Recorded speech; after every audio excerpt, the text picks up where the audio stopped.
What up? What up? What up? What up? What up? What up? What up? What up? We are live here. Dragon of Icespire Peak players. You want to say hello to Twitch? Greetings, Twitch. Greetings, Twitch. Hello, Twitch. Doo-doo. Watch me destroy these orcs, Twitch viewers. Oh, that's right. We're fighting orcs, aren't we? All right, you heard that. Well, I will do the recap. He's got here. it. Yeah, she's got it. He's got it all. She's got it.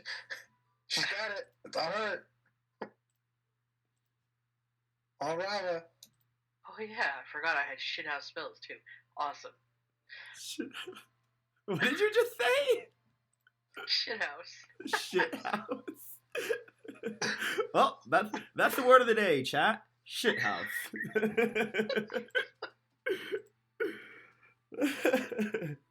I hope everybody's having a great day. I'm going to go ahead and give you guys the recap, and then we'll go ahead and get it started. Players, I'm about to start the recap, so then we'll go ahead and just jump right into it.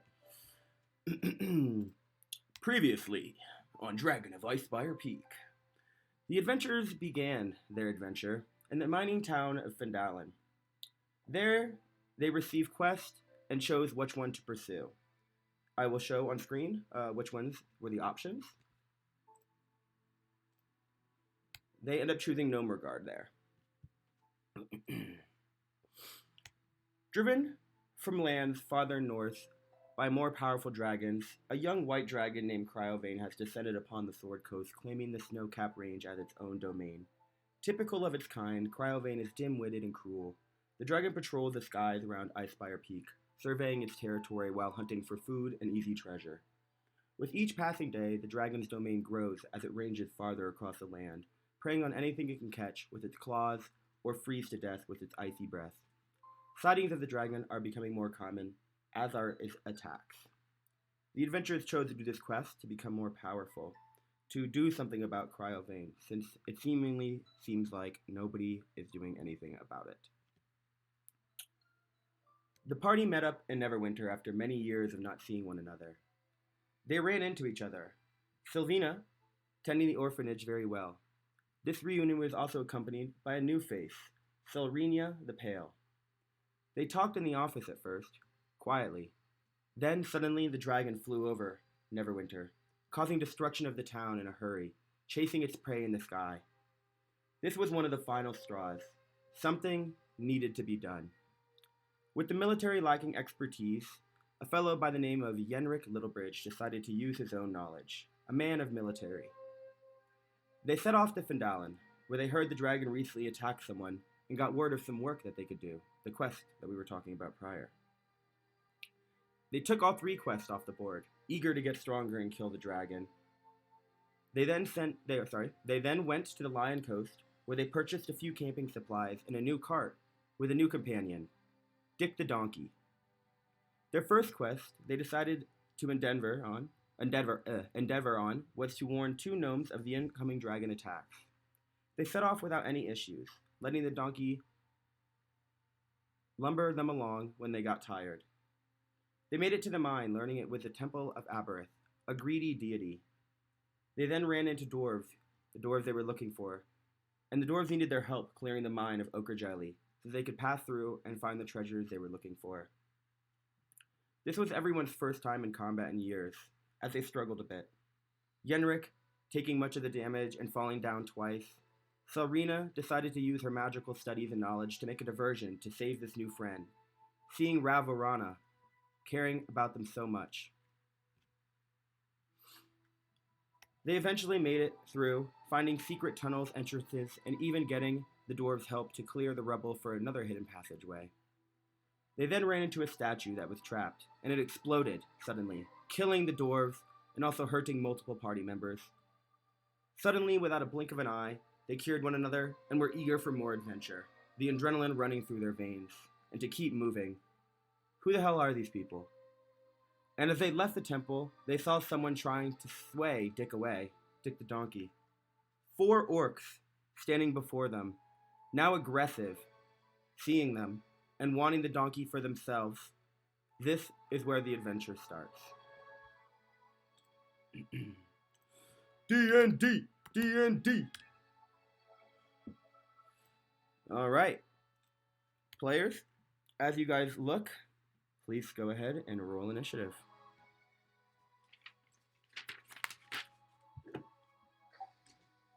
19 for Rava. 7. That'll be 12. Yeesh.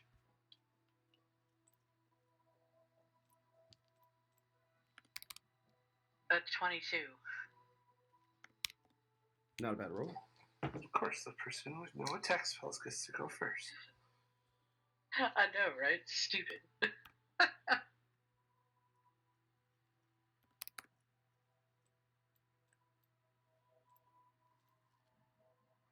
do this to make my life a little easier. Bing, bong, Oh, I forgot how big this map is. bing, Make it bigger. bong. Oh, Zoom in. There we go. there we go. Beautiful, beautiful.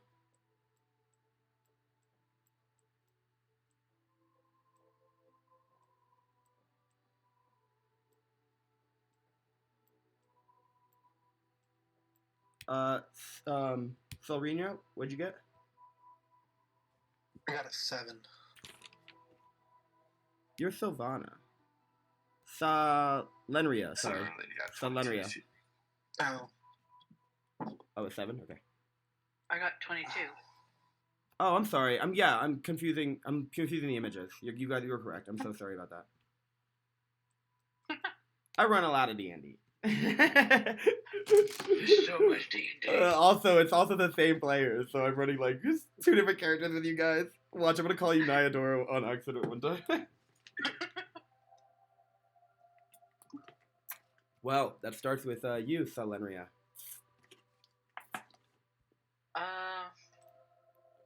You're lurking in game and much love. What up, Fritz? What up, Fritz? What up, Fritz? Shout out, Fritz, bruh. That's that boy. They're coming up, I bet. How does it spell? What is that?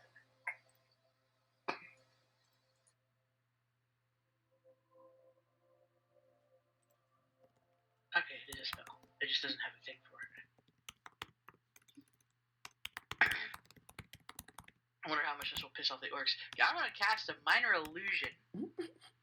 How far away is that? How far away am I from them? I should be able to. So, do you see the 3 orcs there lined up at the back? And then those, like... Yes, sir. We will. The Thank one at you. the front kind of taking the... Trying to take the donkey? Can I create, like, a bright... Or, not a bright light, but, like, an explosion behind them just to make them turn around and distract them? Yes, you can. Same thing you did with the ochre jellies, right? Yeah. Yup. They might be on the touch of the smart side for this, but we can try. You can catch these episodes too, Fritz, if you miss them on YouTube. YouTube! There's the YouTube link. It just says a range of 30 feet. Yep, so where are you casting it? Okay, let me see if I can remember how to do this. Where's the little marker? There it is. Can I put it on that, like, about there? 1, 5, 10, Yep. 15, 20, that should be 30 feet. Yep. We're within 30 feet? Okay.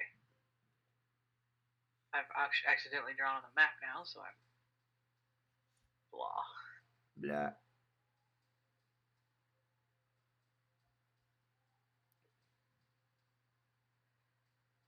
Alright. Anything else? No, I'll start off with that and then end my turn. Number 2 kind of briefly sees at his peripheral that you have done something behind him and ignores it. And he is going to move forward towards you guys. It could be a problem. Could be a problem. He's going to move towards Yenrik.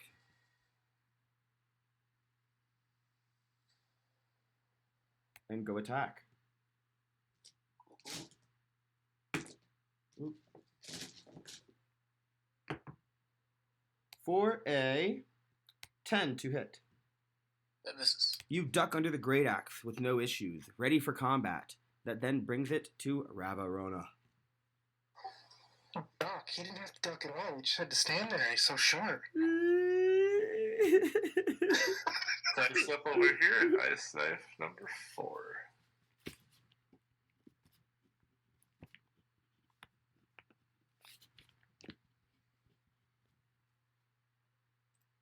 Nat 20.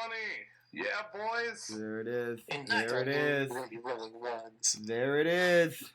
Ladies and gentlemen. There it is. The notorious. The one. That The also only. doubles its dex save damage, right? What? Because anything within Oh, 5 yes. feet of it must take a Yes, dex that would save. double its dex save damage, yes. Yep, so go ahead and do that deep.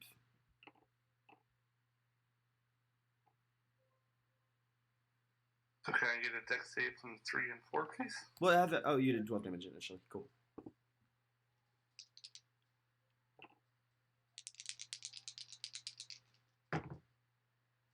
Dex save is going to be 12 and 13. They both fail, so My arc! 46.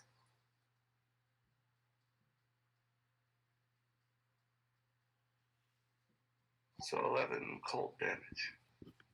So 23 damage total to number 4, and then 11 to number 1. Or number 3, I'm sorry. You're taking 3 and 4, correct? Yeah. That's what I thought. Okay. All right. You shoot your ice knife as it shoots over Dick the Donkey, and it hits number 3 right in the middle of the forehead. And he kind of... I was aiming for 4. It hits number 4 right in the forehead.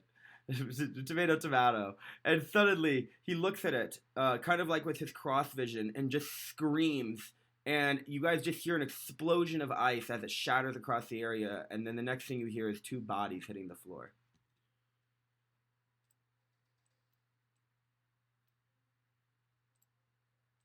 Yeah, you got this.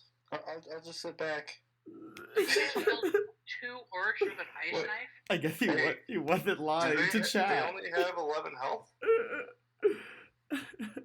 Well, those Because number 3 only took 11. Oh, number 3 only took 11. You're correct. Yeah. Yeah, sure. Yeah, that's fine. Just making sure. I wasn't sure if you did the 24 or whatever to both of them. You are a-okay, my friend. I have this special stuff.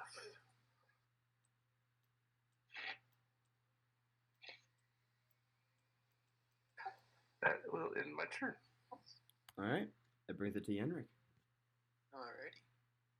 I'm gonna swing my war pick at the guy in front of me. For a 18 to hit. That's going to hit. And a 6 damage.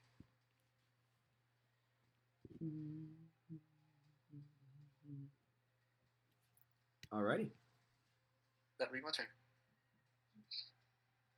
that brings it to 1.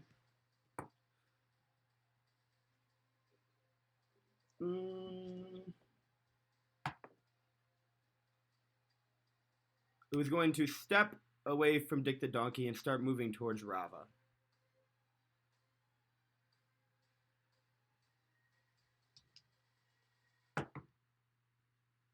As he swings, he completely misses, and his great axe goes into the wall behind you. He rolled a 1, didn't he? Yup. Nice. That brings it to Sylvina. Let's just bonk this guy with the mace. That sounds like a good idea. We're gonna bonk number 2 in the head with the mace. Try. 14 to hit. That's gonna hit. Don't I remember last session someone wanted to tame one of these to make him a... For 5 damage. Alright, you bonk number 2 in the head for 5 damage as he looks at you and goes, "Ugh, die!"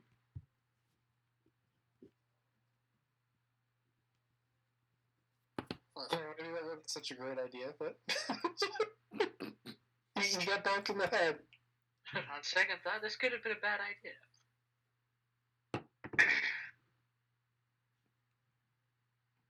Yeah, that'll be my turn there. Alright. Back to the pail. Well, number 2 is right in front of me, basically. So I'm going to take the opportunity to use one of my actual spells. And I am going to hit him with Burning Hands. You'll hit the guys next to you, too, I think. Because they're so close to me, are they actually included in the cone? Or are they just on the either side of the cone? That's a question, though. Like, legit, I don't know.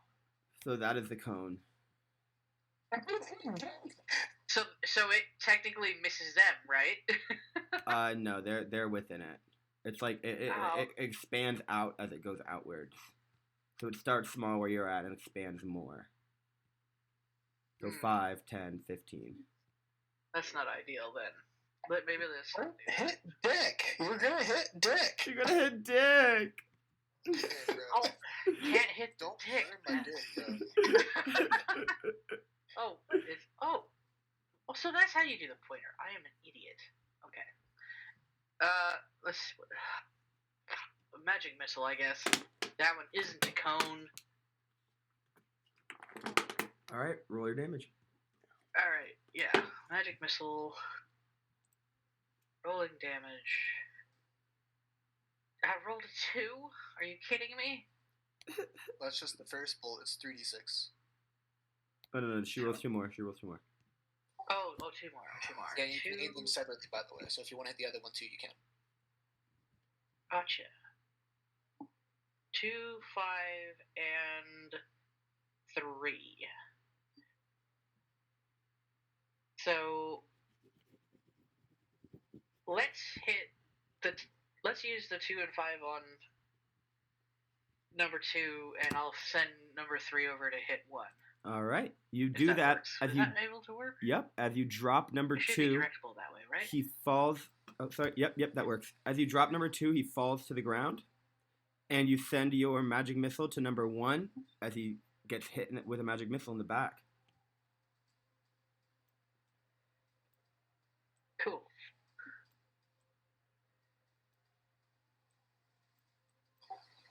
I'm up. Yep. I will end my turn then. How you doing, chat? How you guys doing today, man? Alright, since it's I'm too fine. close, don't I have to roll my spells with disadvantage? Since what? I'm sorry? He's right in front of me. No, so we're running it where we're running the rule from I don't know, how did I run it last time? Did I make you roll a disadvantage last time? Yeah, I never had one in front of my face last time. We'll run the rule of the action economy with the weapons from Uno Tria, and then we'll run the rule for spells from Uno Tria, and those are the only 2 things I'll probably run on this. So, just a flat roll then? Flat roll, yeah. Firebolt number 1 in the face.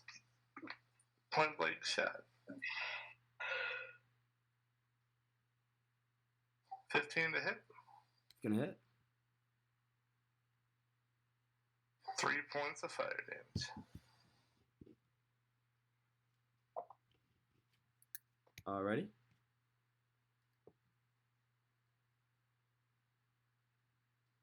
That'll end my turn. Alrighty. That brings it to Yenrik. Alright, good old war pick. I'm going to hit him on the side. That'll be a 23 to hit. Waiting on a player to die? That is. What's wrong with you? And 12 damage. Alright. How do you want to end it? Just a good old pick to the side. You slam your pick into his side as he yells out in pain, and he falls to the ground, dead. Nice. You are out of Run combat. over to Dick. Dick Oh, looks. boy. He looks freaked out. Aw. If only I had a carrot to give him. I point to the great axe that's lodged in the wall. Hey, new weapon for somebody?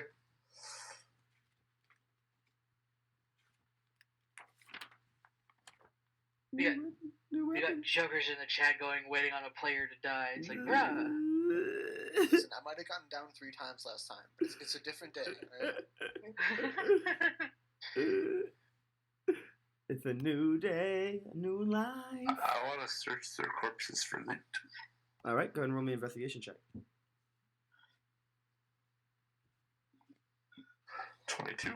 All right, as you search around, you see that they are wearing pretty messed up hide armor from the battle, and they seem to be carrying great axes and javelins. They don't seem to be having any money on them. How many javelins? There are the total of 4 in the area.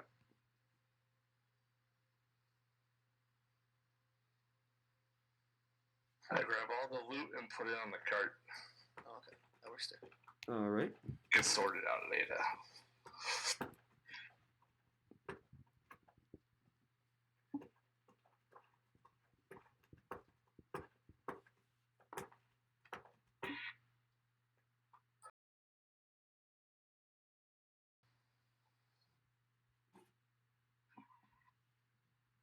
The cat has a box and he's like scratching the bottom of it up. The noise is driving me crazy for a second. What are you guys gonna do next? I am gonna grab the dwarf bodies and throw them on the carriage. Alrighty.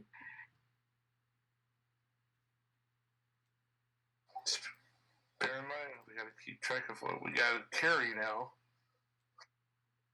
Oh, why are we taking the dwarves with us? I thought they were dead. They are dead, but I'm gonna take them back to town to show them, like, hey, they're dead. We tried. They They died. bury them with- Ah, fair enough.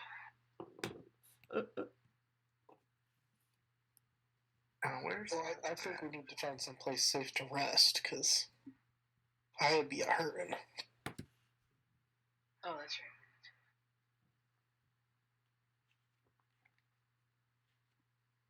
Alright, do you wanna rest here before we head back? the next one's the gnomes, if I remember the map right? I think so, yeah. Yeah, there was gnomes and a midwife. Where are you guys gonna head to? Are you guys heading back to Findalen, or are you gonna go head to one of the other areas? I say we actually just rest here, then head to gnomes. Yeah, I'm fine with that. Yeah, see that. All right. But how long till the body starts smelling? Couple hours. We might want to bury them. Just saying. We might want to bury them. Up to you Bur- guys. Bury them at the foot of the mountain. Such respect. We could just leave them in the cave and then cave it in.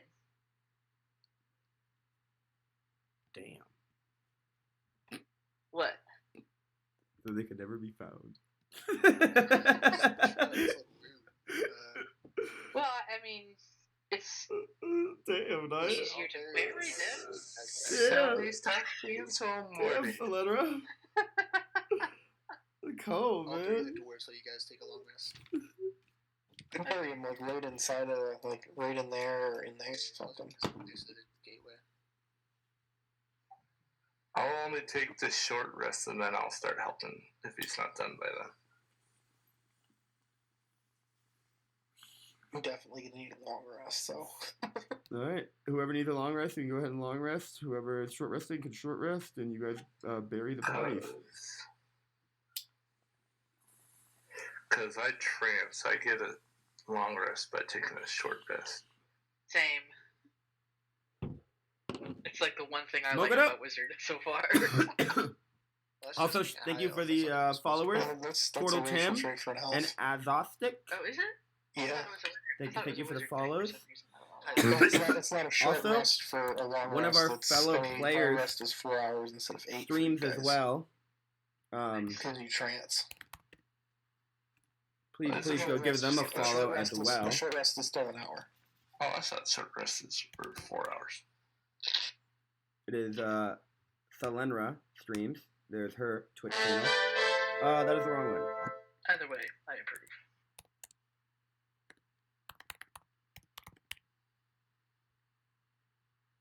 Ready? There is the correct one. This should be the correct one. Yes. The second link there. You good to go? Yeah, sorry, I was shouting at Nidora. Oh, okay. What? I'm shouting you out on Twitch, dog. Oh, thank you. Would it be a medicine or a religion to try and preserve the body so they don't... Or did What? he finish burying them? He finished burying him. Oh. Just bury him. There's no reason to preserve him. We're not having a funeral. This ain't a funeral. There's no wake here. What do you think this is? A funeral home? No, it's a funeral cave. We're heading over there. We're here now. We're over there. So you guys are just gonna follow the foothills, essentially. Yeah. Okay. Okay. Uh-oh. I don't think we're meant to follow the foothills with that voice. Okay. If you guys really want to. We're gonna die. We're gonna take the most safe route to where we're going to next. So what you know is the caves of Nomergard are carved into the base of a mountain southeast of Findalen around a narrow waterfall, is what you've heard. As you guys travel there for the next couple days, you have no issues. It's actually a pretty nice travel. If you guys want to RP a little bit, you're totally welcome to, or we could just skip ahead. So, will we have to take 3 rations off then? Or will we find enough food? If you guys, are you guys somebody foraging for food? Wait, I could roll for it. You can. Is that What would foraging fall under? Survival. Yep. Or nature. Which one would it be? It would be survival. Oh, well, apparently I'm not finding anything, so I'll have to rely on other people. So Rita doesn't even find anything for her or Dick the donkey. 20. I got a dirty 20. Sylvina, having to I'm check, finding out food. cherish for many others, for many times. Out of the 3 days, you find 2 days worth of food. So please, everybody, remove 1 ration. You also find fresh water on your way there as well, so you don't have to worry about water.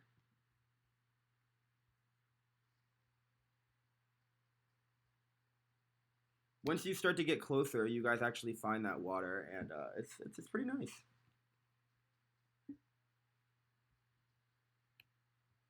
Cool. You're going the wrong way there, Dio. Yeah, we're supposed to be over here. We started down here. Oh, I had it we're working backwards. our way up here. The token was in the wrong spot, man. A likely excuse.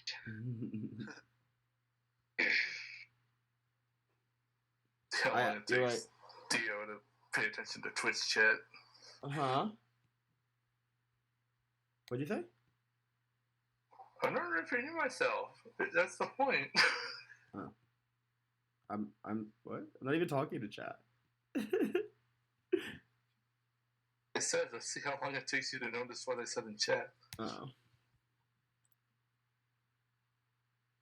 Oh, Yo, Skittles. I do have enough points for a tarot reading. I don't think I have them on right now Oh. because they're playing D&D.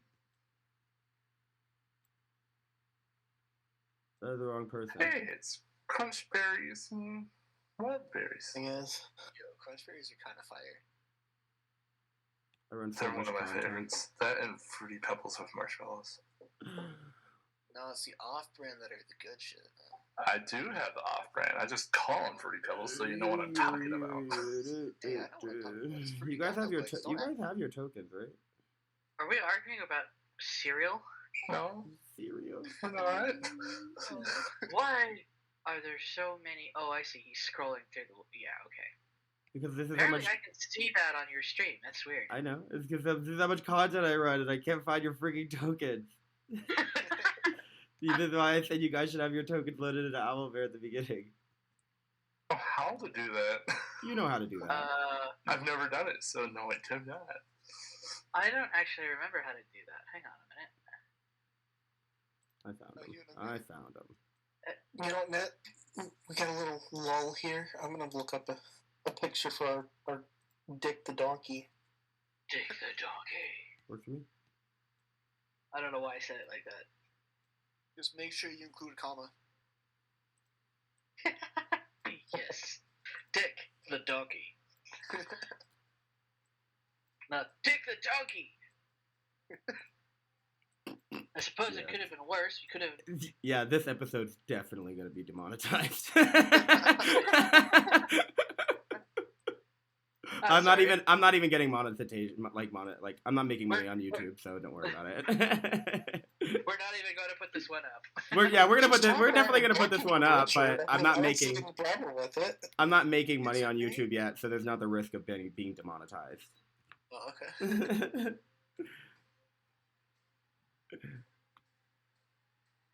All right, are you guys ready? Yeah. Where's Dick though? I'm getting a picture up for him, and I'm gonna make a token for him. Where's Dick though? You guys care more about this donkey than yourselves.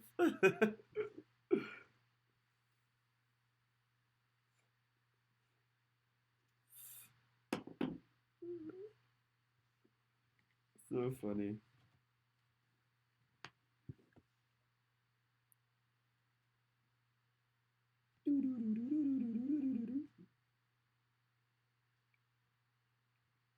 All right. As you guys find a stream as you come into the area, you start to follow the stream uphill to the base of the mountain, where waterfall erosion has carved out a natural concavity. The roaring waterfall creates a cloud of mist as it plunges into a shallow pool of water, within which rise two small islands covered with 2-foot-tall red, green, and purple mushrooms. Several cave openings overlook the pool from rocky ledges 20 to 30 feet above. The mountain blocks any sunlight from reaching this place. As you guys look around,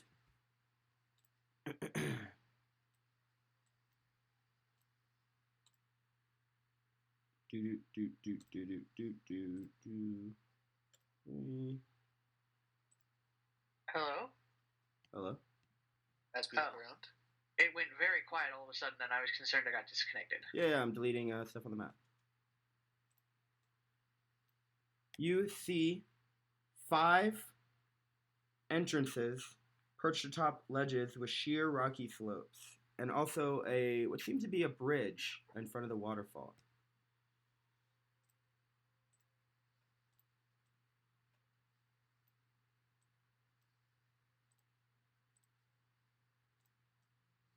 Cool. Well, it's the boy. It's the boy! And there he This is. is the donkey. Dick. He's adorable. You see that the Bigger dick. entrance to the east Richard. seems to have a type of path that leads up to it. All the other ones seem to be on like rocky ledges. Well, I think that's the way we gotta go in. Seems like it, like a reasonable choice. Let's take the thing that looks like a path and not the rocky ledges. Are you lead the way? Are you leaving? I'll follow right behind him. Are you leaving? Somebody bring Dick down here to hang out. Might be safer than way out here, where he's visible to everything. Kind of hidden back there. Camouflage yourself, Dick. Dick, go in the water so you shrink. Oh no!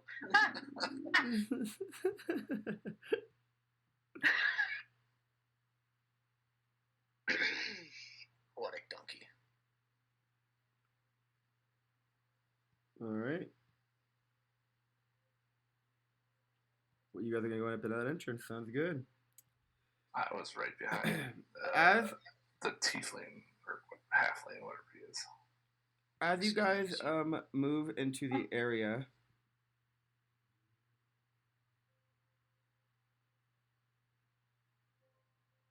you see, as you kind of climb up, you get a better view of the area.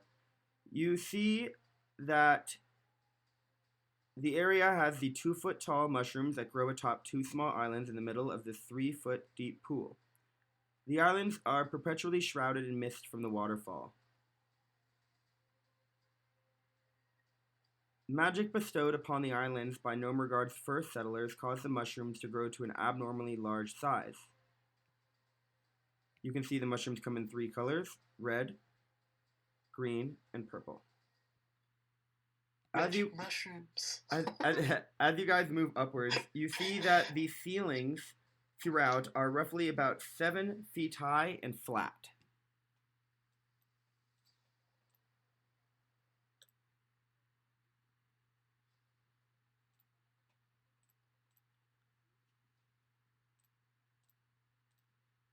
There is light in the cave. They're all illuminated by what seems to be hanging oil lanterns attached to a rope and pulley mechanism that make it easy to lower the lanterns and refill them with oil. Throughout the cave, you can also hear the roar of the waterfall.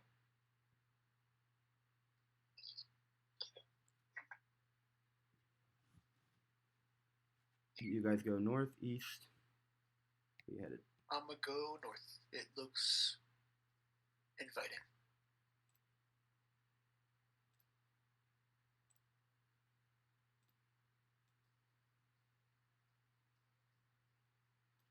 To the north! As you step into this room, you see that it is a dining room. It contains several dining tables and chairs, sized for small folk. A stout wooden cabinet against the east wall holds tin dishware and utensils.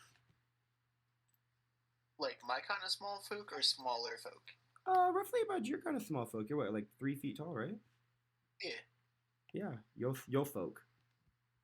Hey, yo.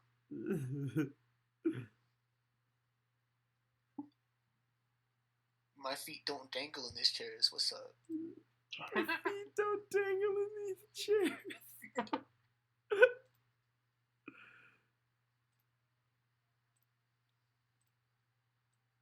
He's just casually trying out all her furniture. Hey, you gotta try it before you buy it, you know? Try before you buy.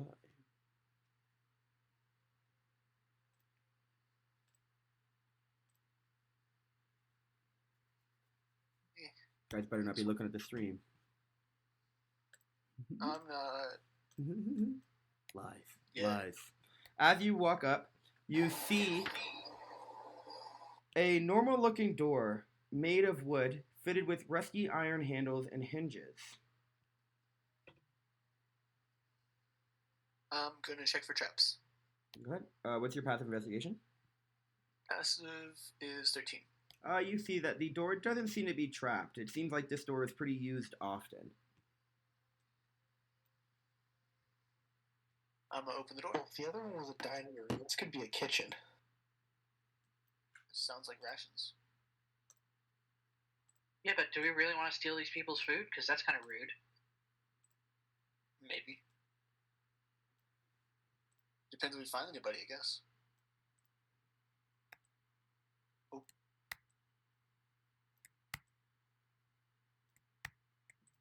My owlbear's not cooperating with me. Hold on. It looks In fact- like I found people. In fact, where is everybody? Oh, did we finally find them? I think we found something. As you walk into this room, you see that it is a kitchen. Furnished with gnomes in mind, so everything is either close to the fore or readily reachable by tugging on an overly complicated rope and pulley mechanism. You see 5 gnomes, a female, a male, another female, a male, and another female. You see one that's using a poker to stoke a fire of a hot iron stove standing against the east wall. You see another one using a complicated press-like contraption to squeeze out oil out of a big red mushroom and filter the liquid into 4 oil flasks. You see another one that stands atop a low table and uses a mechanical rolling pin contraption to knead green bread dough. The severed caps of several big green mushrooms are set around her. You see another gnome that's forming dough into loaves of green bread, his tongue sticking out as he carefully shapes each loaf like a master sculptor. And you see the last gnome teeters on a stool as she stuffs a big purple mushroom into a barrel, so that it can ferment and be turned into what you guys can deduce to be mushroom wine. These people have really learned how to utilize mushrooms. Hey guys, sorry to intrude. Oh. Hey, what are you doing here? Are you coming to help? What you need help with? Making some wine, of course. I'm more of the adventuring type than the winemaking type. Oh, you guys are adventurers. Well, you need to go talk to Fibblestib and Dabbledob then. Where can I find them? You kind of see a path down there as you creep around the corner, and they tell you that you can find them in the workshop. They point you, like, down the hall. They literally just point down the hall. They didn't tell you where it's at. They point you down the hall that you just came down. Okay. Not down that way? I call up and ask if there's anything in here that will try and eat us while we look for this fella. I doubt it. They're nice bread-making folk. They say, we've been busy. We've been busy making bread for days. Wine, bread, everything.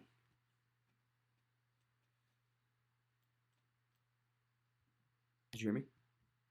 Yeah.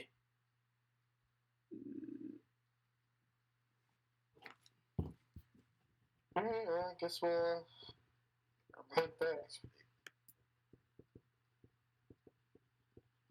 I'll squeeze past our squishy folk there and keep following our little guy. Alrighty. Onward.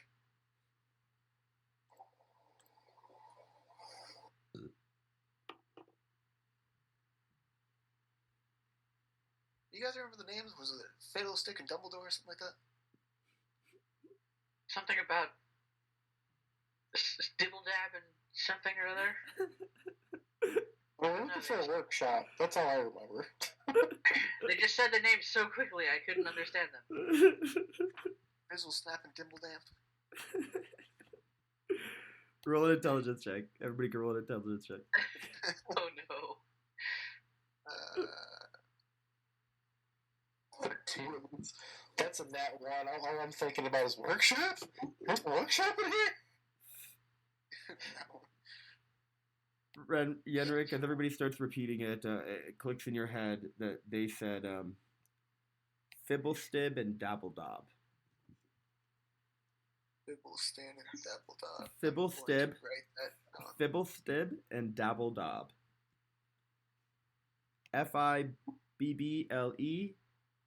Fibblestib, and Dabbledob is Dabblebob. Dabbledob. Cool. You think so? Fibblesticks and Dumbledore. Got it. As you guys head into this area, you see parked in alcoves. Sorry, I need some water. Hydrate, bish.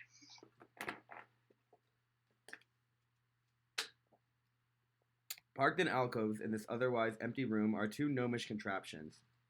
Each resembles a crab with a barrel for a shell, 6 articulated metal legs, and a pair of forward-facing pincer claws. A hatch on the top of each barrel opens to reveal an interior compartment equipped with a small leather-padded seat surrounded by levers, pedals, and gears. The barrels are not airtight. You can kind of see that these things look like what you would say the equivalent of a medieval forklift is. The gnomes built these crab-like contraptions to grip and move other objects, rather like crude forklifts.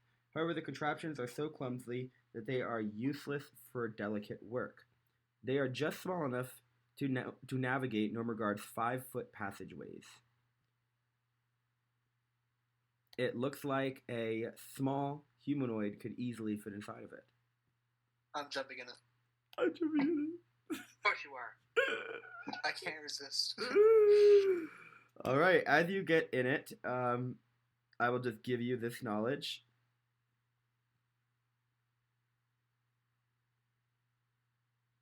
You can close the hatch, and you have total cover against attacks from outside the contraption. You can use an action to make the contraption scuttle across the ground at a walking speed. And it also has an attack action with its pincer claws. What is its walking speed? 15 feet. Damn. So it's an action to move and an action to use its claws. I'm gonna drive it. All right. Oh, no. Yeah, you're in it. You're in it. You're moving through. You see it scuttle. You guys see this thing scuttling across the floor. You don't see Yenrik anymore. He's like essentially in like a little tiny crab tank. Wow. Do I get an AC bonus? This thing has an AC and it has a certain amount of hit points. It has a strength score, and it also has its own immunities. I'm not going to tell you what they are because you're not familiar with this machine, but I am tracking it. Awesome. I'm riding it. I'm gonna lead the way in it. Alright, I guess we're following the tank though. Okay. You just hear me inside of it. So cool! So cool!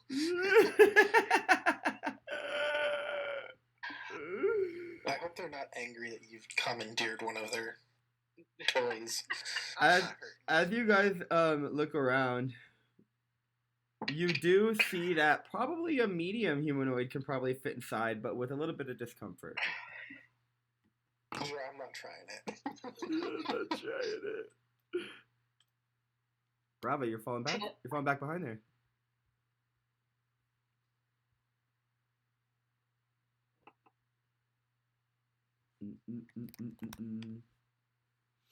Batman. All right.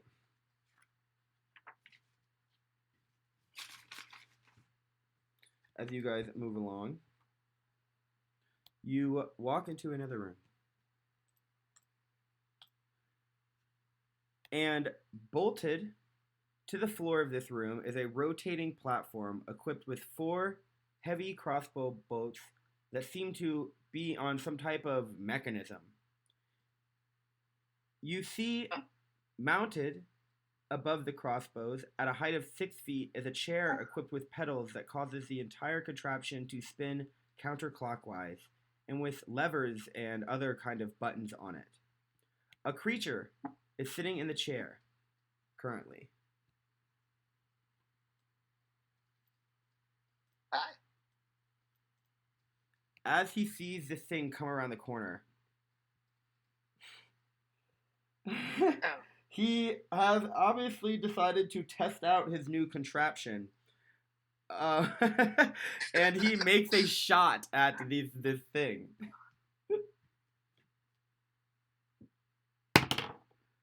For a dirty 20. You realize now, Yenrik, this machine that you're in has an AC of 15. As you see a bolt shoot through the machine that you're in, it misses you inside of it as the momentum of the barrel stops it.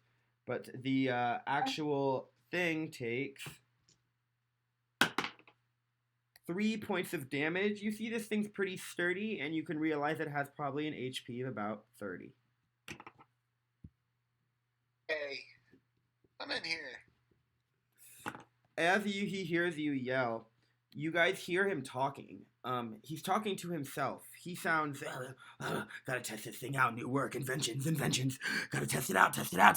And you see that this man is deranged and utterly consumed by their work. They can barely string together a cohesive sentence. Please, everybody, roll initiative. Uh-huh.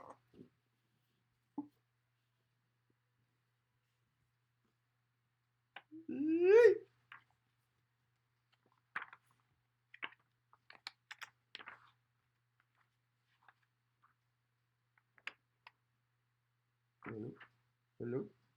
I rolled a 20. Oh, I know. I can't find this. 'Cause it is. Not back? Yeah. Okay. 20, you say? Guessing we're rolling initiative. Yep, roll Yep. initiative. Okay, I got a 5. Oh, Back, Beth. You got a 5? Oh no, babe. alright. Uh-oh. We're just gonna... There we go.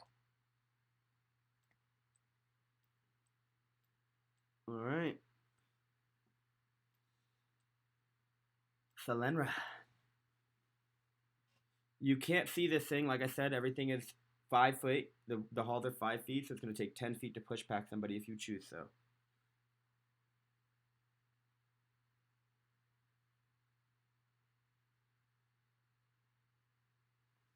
I'm sorry, I was talking to chat.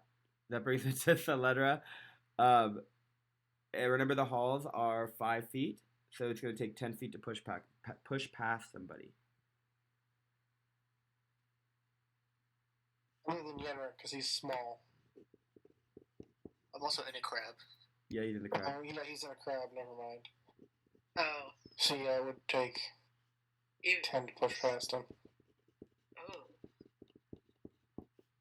Who's in a crab? So even if I wanted to cast an illusion, I'd have to push past him to do that? Well, you can just stand behind me.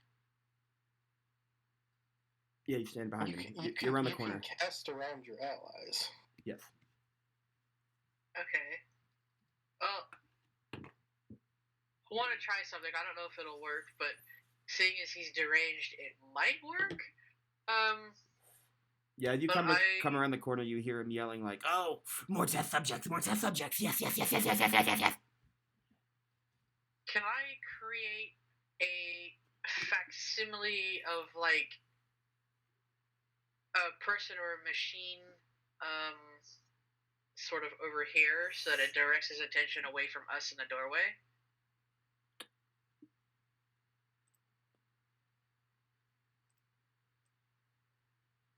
See, make it like a person waving, because it would So be a view-wise, distraction. you can't see that area. See your point of view.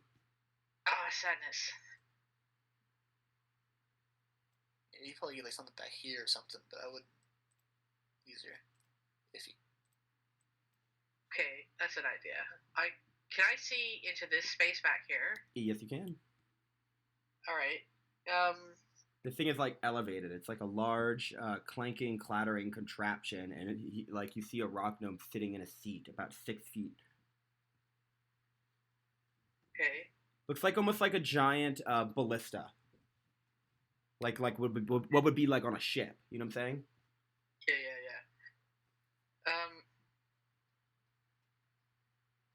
And this guy's acting like Junkrat in the freaking chair. Oh no.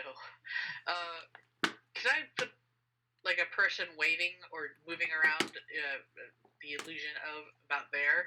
A person waving. See if it like distracts him. I will tell you what, he is facing you guys. Okay, that's a problem. Yep. Just trying to give you guys as much knowledge as I can before you start to make decisions, you know? Well, I don't want to hurt him, because that would just be... He did just shoot a bolt into Yenrik's barrel that he's Yeah. in. You know that, like... Yeah, it's true, but he's also clearly insane and doesn't know what he's doing. Granting more test subjects when seeing you is kind of iffy. So That's what I say to every customer I get. maybe his friends can stop him. That's what I say to every customer. Oh, I'm looking at the wrong thing. No wonder I couldn't find my spells.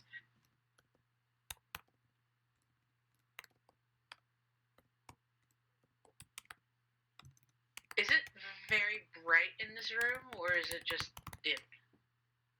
So the entire area is illuminated by hanging oil lanterns attached to a rope and pulley mechanism that makes it easy for the gnomes to lower the lanterns and refill them with oil. Okay, but like, so it's just sort of firelight and not like super bright light? Yes. Correct. Is there any... I wonder if it's possible to You got the light snags something for a up Barbie of what? to make it very bright and like What the blind fuck going to, on like, here, people mate? from being able to Play some see Dungeons us and Dragons. effectively. You're gonna bright up the area, you said? Yeah. Do you have like a blinding spell or anything like that? Because it's essentially a light is like your imminent light. Like it wouldn't blind him, right? You need something that would have a lot more light. I know No. you hate it, but listen to it, Nathan. It's fun. Right now they're in front I of guess that would work like then. this giant person who has like a ballista, and he just shot an arrow into like this barrel contraption that this person's in, this crab-like barrel contraption. So imagine a person in a barrel and got an arrow shot into it. The next player is deciding what they're going to do next. So what are you going to do, Naya? Or, sorry. Salenra. It did take long for that to happen. Salenria. Salenria.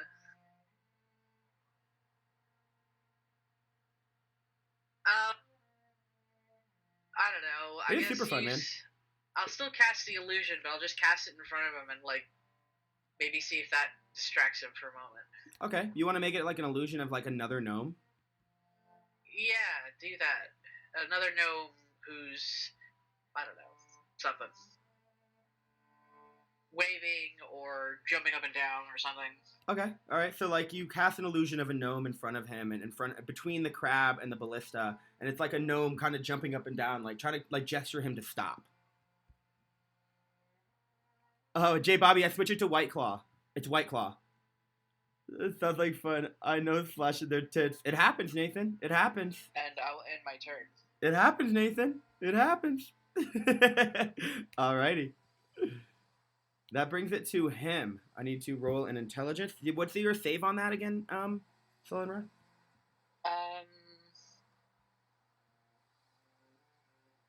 It happens. D&D's crazy, bro. It's a medieval setting. Typically, it's set in a medieval setting. There's actually a new one coming out that's in a space setting. Really cool. What's your spell save DC? It should be at the bottom of the spell in the description. Now it should say the spell save. I think it's like 14 or 15. I just want to double check. Doing minor illusion, right? I think I passed it anyway. It's minor illusion. It would be 13 because it says spell save DC. He sees right through this. Being deranged and all, he sees his own gnomes all around him all the time.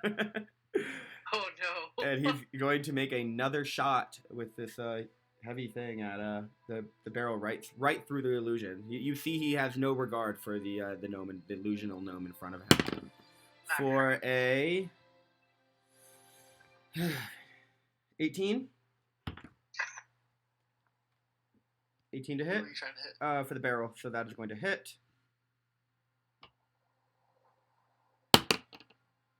So it's damaging itself?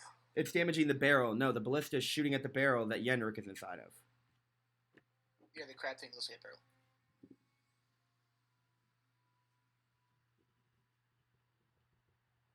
You see a slight crack kind of come into the barrel, but it's still intact. That is going to end his turn. Okay. Excuse me. Let me through. Squeeze by everyone and come up behind the barrel. That's a lot of movement. Hold on. 5, 10. 15. No. Look. Go back. Go back. I'm moving diagonally. Go back. Well, it's twice moving to go around us. 5, 10, 20, 30. So you have to have 35 to get to me. To get in front of Yenrik. Behind him. What? Behind him. You can't occupy the same space as a medium-sized creature. Yes. Only 2 small creatures can occupy the same 5-foot space. Yes, that's where your confusion's coming in. It's White Claw now, by the way. Full send, posture. Personal bubbles, man. Personal bubbles. So stupid, dude. No bitches allowed. And it's a bonus action to dash or an action So to dash? dumb. Because you're not a rogue. If you guys check out your channel points as well, That's you an can action. check out what you can yes, do I to know help to or hurt that. the players as well. Action to dash around. There's a curses list there as well. 35, I would be in front of him then? Yep, use your dash action. Yep, so you'd be in front of it. 35, so I have 25 left. So are they there? 5, And 17. can I investigate to look for a weak point on this contraption? Or would that be my action? I'll allow it in your visual movement because it's such a big, large thing. Let me see what I want you to roll for that. I would say it would be an investigation. But let me make sure Okay. there's not a better skill for that. I'm debating on an intelligence skill. Let me see.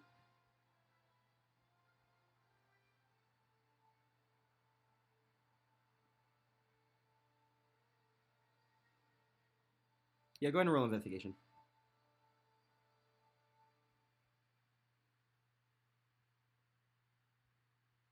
Yeah, 20. Sheesh. All right, you get a good look at this thing being so close up to it. Yenrik being in total cover in this thing, he's not really getting a very good visual of it, but you do. You see that it is equipped with 4 heavy crossbows. Two of them have already been shot into the barrel.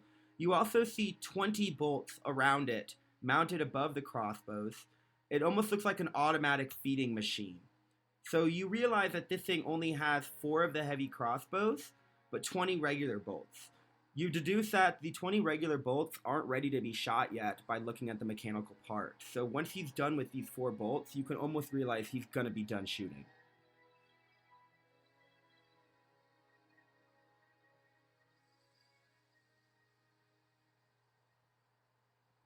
Cool. Okay, I was looking for a weak point to try to make it fall apart. You don't really see a weak point on this thing. You see that it does look pretty well built, holding a lot of health, I guess to say, over the table, holding a lot of stature. You realize with this investigation, it might be better to take the person shooting the machine compared to taking out the machine itself. This thing is too well built. Take up the person shooting. When he shoots it, the thing rotates, right? It does rotate clockwise. So that would mean these 2 are empty, right? I'm sorry? So because it rotates when it shoots, then these 2 crossbows would already be empty. Yes. Like you're saying, it's like I said, it's like a ballista, so it's getting loaded and fed automatically. So yes, essentially it only has 2 big crossbows left that you can kind of see.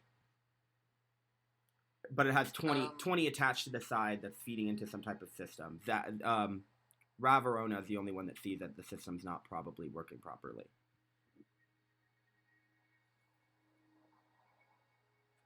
So I wouldn't know that it's only the 2 left. You can see that there's 2 left on it, but you don't know what else is coming. Okay. I'm just gonna gesture to Selenia and Sylvina to go get his friends. So I don't want to hurt this guy. So I feel like if he's left up to his group more than us, I don't want to, you know.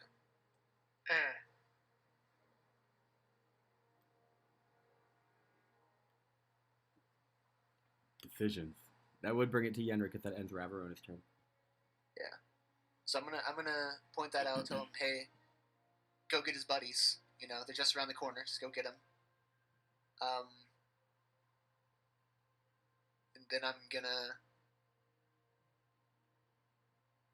I guess, would the crab be able to reach one of the crossbows, or would it need to use its action to get closer? You realize that this thing can probably grapple. It has a 5-foot reach. 5-foot reach, so I need to move forward again? Yes, sir. Alright, well, then I will use my very slow action to move 5 feet forward. All right. That'll be my turn. Just a thought, maybe put a rock in the gear so it stops turning. I can't do nothing, that's my action. This is action, yeah. The crab's slow, man. That brings it to Sylvina. Are there any rocks around? Yeah, I mean, you're in a cavern, yeah. You could essentially knock a piece off the wall. Hulk smash. I want to grab a rock that looks like it could fit into, the gear of this thing, so that when it turns... Okay.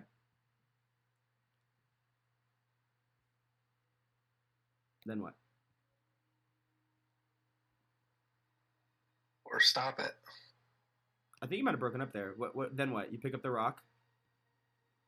And put it into the gear mechanism that's actually like turning this thing, so it either stops it from turning, Right. or it breaks the gear mechanism. You gotta move forward.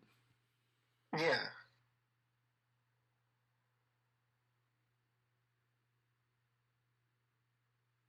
All right. Go ahead and roll me a wisdom check, please.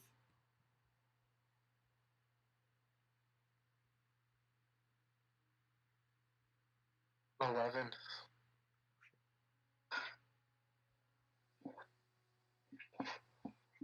All right. You put the rock into the gears, and feel like it's pretty secure.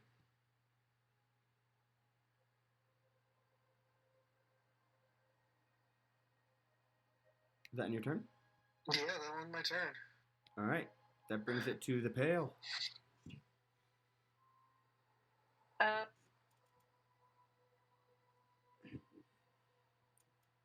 If I decide to run back to get help, does that mean I can only go 30 feet at a time, right? Yep, because you're in combat. Unless You can dash, though, too. You can So dash. bring it up to 60. I can dash?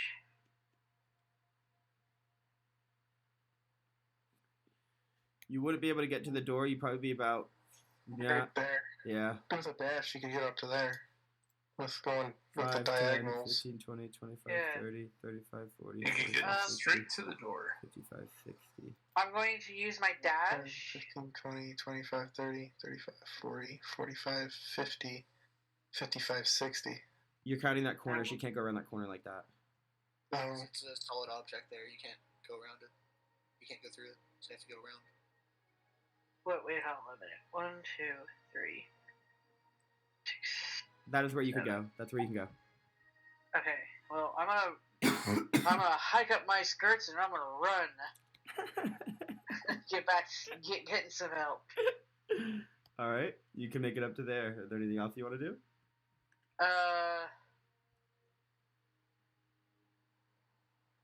Sorry, I'm gonna- I'll start yelling, I guess, but I can't guarantee they'll hear me until I can get to the door.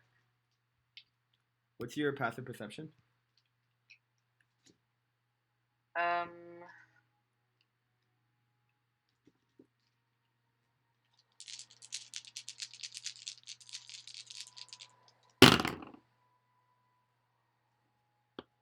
$14. Yeah. So as you start to yell,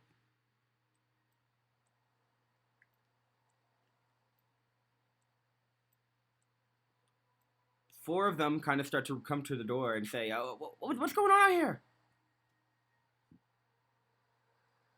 I quickly tell them, I said, help, one of your people is shooting us with arrows and we're trying to get him to stop, but he's not. They all look at each other and say one word. Factor. And they say, "Okay, we'll help." One of your people. Well, he is, right? I mean, he's a gnome and they're gnomes, so... Good old D&D racism. Your people. All right. Well, that will end your turn. It's not racism to say one of your own. They're not. He's not my people. I'm an elf. All right, let's get off the racist chat on my Twitch stream. The arrow is going to shoot at the contraption.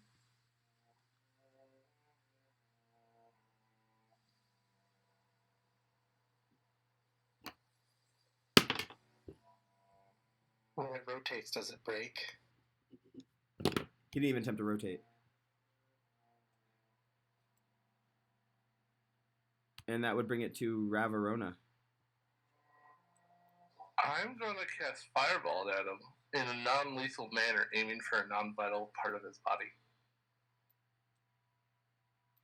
I don't think that's how that works, bro. You can't cast a spell that is non-fatal. Fire hot, my dude. I can aim for a non-vital part of his body, though. All right, do me a favor. Go into your kitchen, turn on your stove, and then put your hand on it in a non-vital area. Yeah, if I put it on, say, my face, it'll hurt a lot more. No, Put it your on my hand, your entire it hand. won't hurt as much. Your hand. If you have a non-vital area, you could touch that burner on your hand. You let me know. Anywhere where you touch that burner, you're gonna get burned. I don't know, ray of frost in a non-vital area. You can't You're use not spell listening. magic. You're not listening. And do basically non-deadly damage. Well, you can't. It's a spell. It's meant to do damage that it can kill. You can't hold back the spell to the Yeah, point where there are non-lethal spells that you can learn.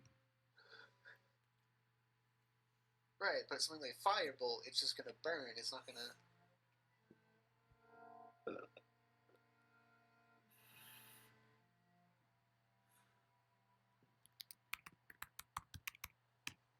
Full send, posture. No bitch is loud. Go. No bitches So, thing I Googled, it says it's up to the DM. The DM has spoken, and I think the players have spoken for the DM.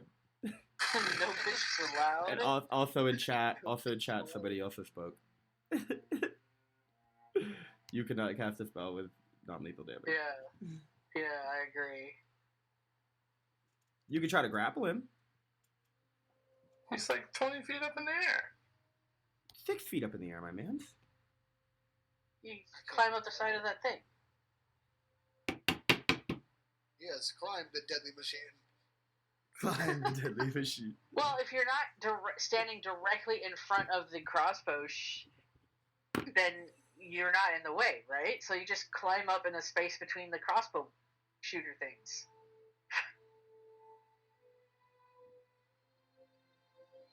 Climb up and try and grapple him off. Roll an athletics check. Like just like quarterback football tackle him, like right off the top of the thing. You wouldn't be Nat 20 again. Wow. What's that? Like my third in this section?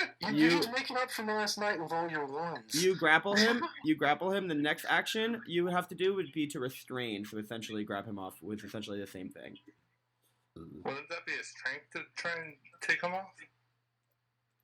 No, I just explained to you what it was. It'd be called a restrain condition, which would be on your next turn. Oh, my next turn. He is grappled though, so his his movement is 0. So Yeah, 'cause Tell them, just stop attacking us! that brings it to Yenrik. grab the machine with my claw hands. The machine. Yeah, the crossbow thing. All right, roll to hit. With Oh, I'm just sorry. what- You don't know it. I'm sorry. Go ahead and roll a d20 plus 2. D20 plus 2.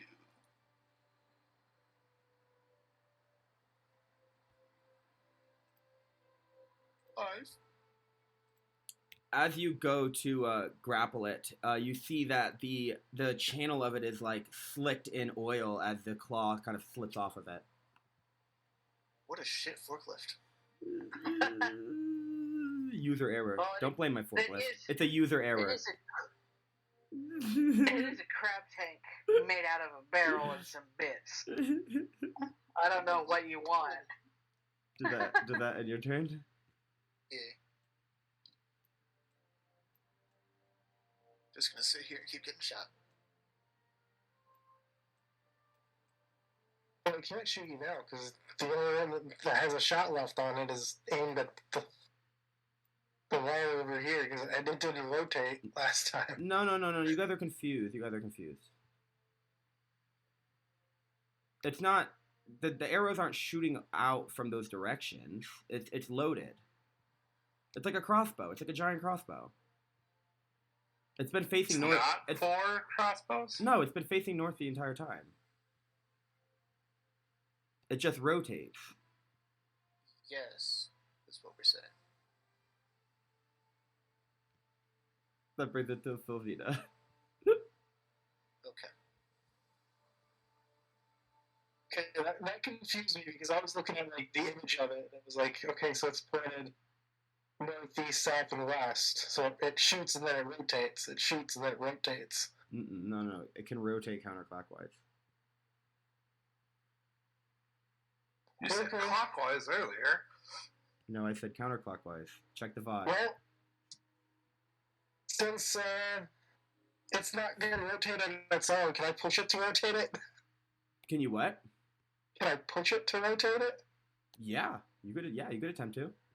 I'm going to attempt to do that. To get my rock to do something. Go ahead and roll me. Roll me a strength check. Ooh, that's a 9. Which way are you rotating it? Let's go clockwise, so I'm pushing down this way. And grab it and then push it that way. So you want him facing this way, essentially? Like that red, Yeah. that red line? So Okay. I know I'm facing the wall, so in there somewhere where. Thank you Well, for the it's gonna follow, hit the wall Dusty rather than Ball the rest. 1995. Welcome to the Koala Gang. All right, you rotate the chair, and as you do rotate it, you see the rock that you put into it crumbles beneath the weight of the machine, not secured at all. And it rotates as he goes, oh, we're spinning, and he ends up facing towards that area of the wall, not pointed at Yenrik anymore. My poor crab. Is that in your turn? Yeah.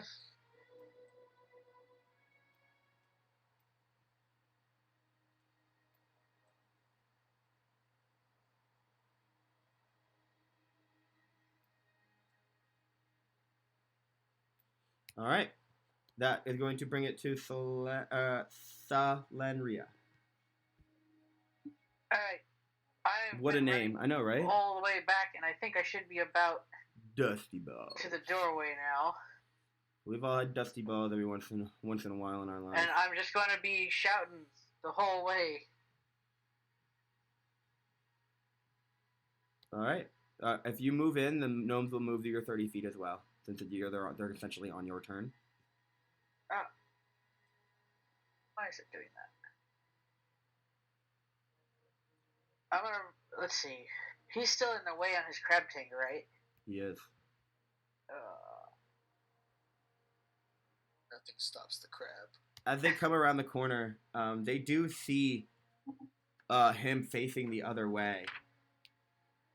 Yeah. And they go, Factor, what are you doing? These are adventurers. And without even like looking back and turning at them, he says, I'm testing the machine to protect from the shapeshifter.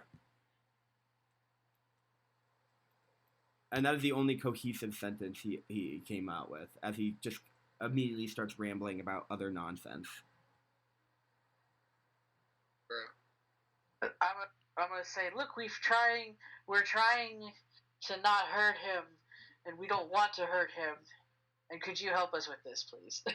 Yes, but I can't get close. Everybody's in the way. Get the crab tank out of the way. Pull him off the machine. I'm trying! He yells, Can you'll is never there get me s- down. Is there space for me to crawl over the crab tank? Like squeeze along the top or something? You were there, 5, 10, 20, 30. You could get right next to it. That's a good point. Can someone stand on it? No. Aw. Alright, There's only 7 feet between the floor and the ceiling, so. just to, It's actually considered a large object. how tall is the crab tank? It's actually considered a large object, so it's 10 feet to get through. So you can move right next to it to the left if you'd like. Like the, alright, so I'm gonna, Right there. I'm gonna squeeze, scramble, crawl, I don't know, however I get around this weird crab tank thing, and I'm gonna stand next to it in the effort, in the hopes that, it gives the others room to get by as well. I don't know that it will, but... Alrighty. that in your turn? That's my turn. Okie dokie. With him being distracted by being turned and being grappled, he's just going to try to break the grapple. Please go ahead and roll me a athletics check, Rava. 8. He breaks your grapple.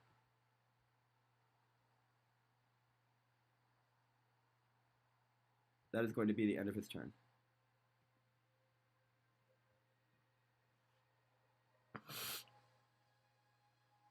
$10, $20, $5, I'm going to try and push him off the contraption. 20. Okay, give me a second.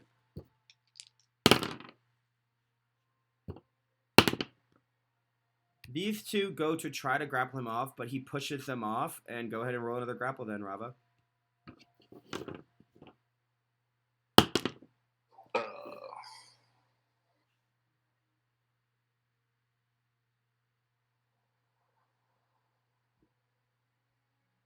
A lot going on right now. A 6? Mm-hmm. You do not grapple him. The oil and slipperiness from the machine is stopping you guys from getting a good grasp on him. That would bring it to Yenrik.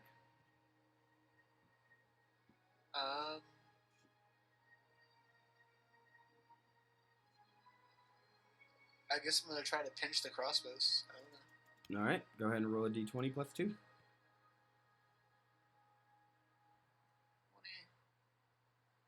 That's an 8. That is going to miss. You don't see anything you can kind of grab onto that would be beneficial here. Okay. Sylvina.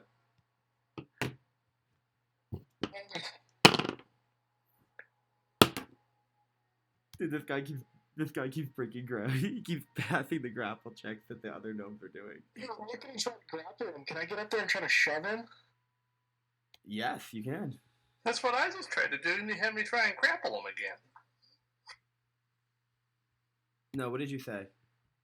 What I said I was trying to shove him off. You said push, not shove. Still the same thing. But as a DM, push doesn't mean anything to me. I would like to use the shove action, please. I'll just remember that in the future. Thank you. Thank you, sir. All right, roll an athletics check. 11. He is strapped up in this chair, dude. Damn. And you go to shove him, but the straps hold his legs in. You just failed the check, to be honest with you.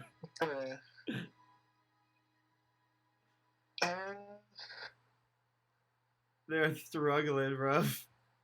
They're struggling.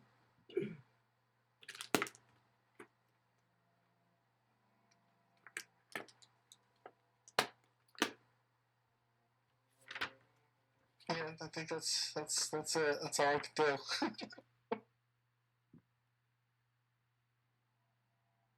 Alright, then I'm my turn there.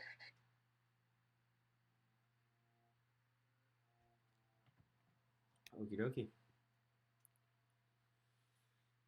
That brings it to Salenra.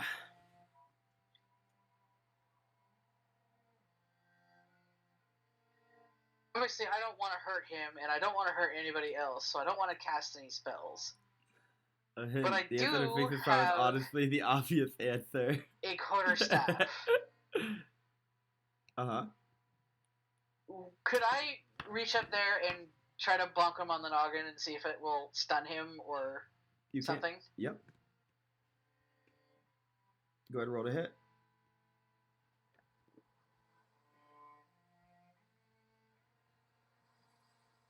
Oh my god, 22. That is going to hit.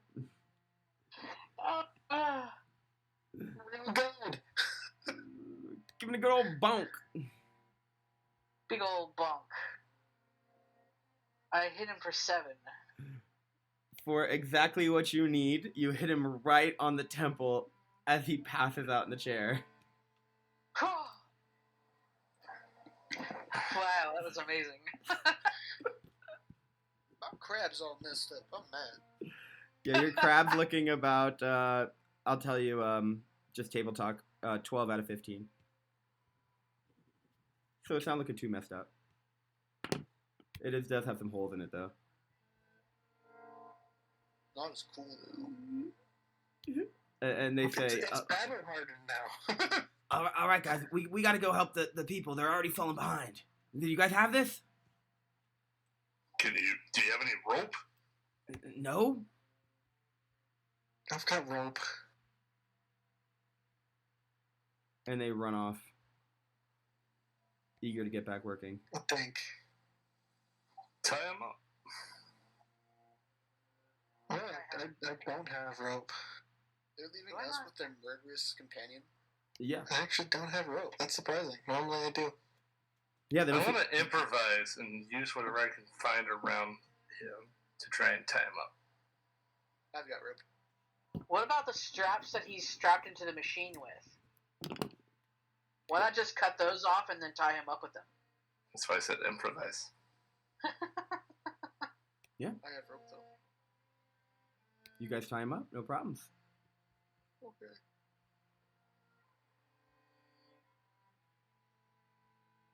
Crab, march forward. Grab, march forward. Are we out of combat now? You are? Yeah. No, his unconscious body's trying to beat us up. I carry him along with us to try and make sure he doesn't sneak up behind us and kill us. Well, you're doing the carrying then, I guess, because I'm not. Dragging him by the ankle. And if he starts waking up, I'll just punch him in the side of the head. He's gonna have even more brain damage than he already has.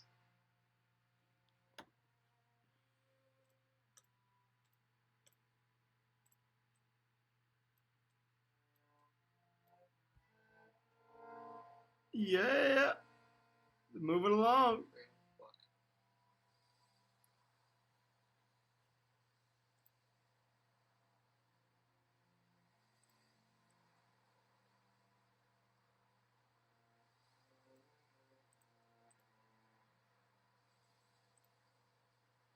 Oh, the choice. Choice, moist. It's all an illusion. As you step into this room, you see this room contains 12 40-gallon barrels set into wide alcoves. Each barrel is secured by a wooden brace. The barrels in the south alcove have been tapped with wooden spigots. 2 of those barrels are half full, and 2 are nearly half empty. It's the same thing. You can see 7 of the 8 barrels in the north and east alcoves are untapped and full of mushroom wine. Maybe later. I can't drink and drive. But half full and half empty are the same thing! Semantics. We'll come back for the wine. We'll come back for the wine.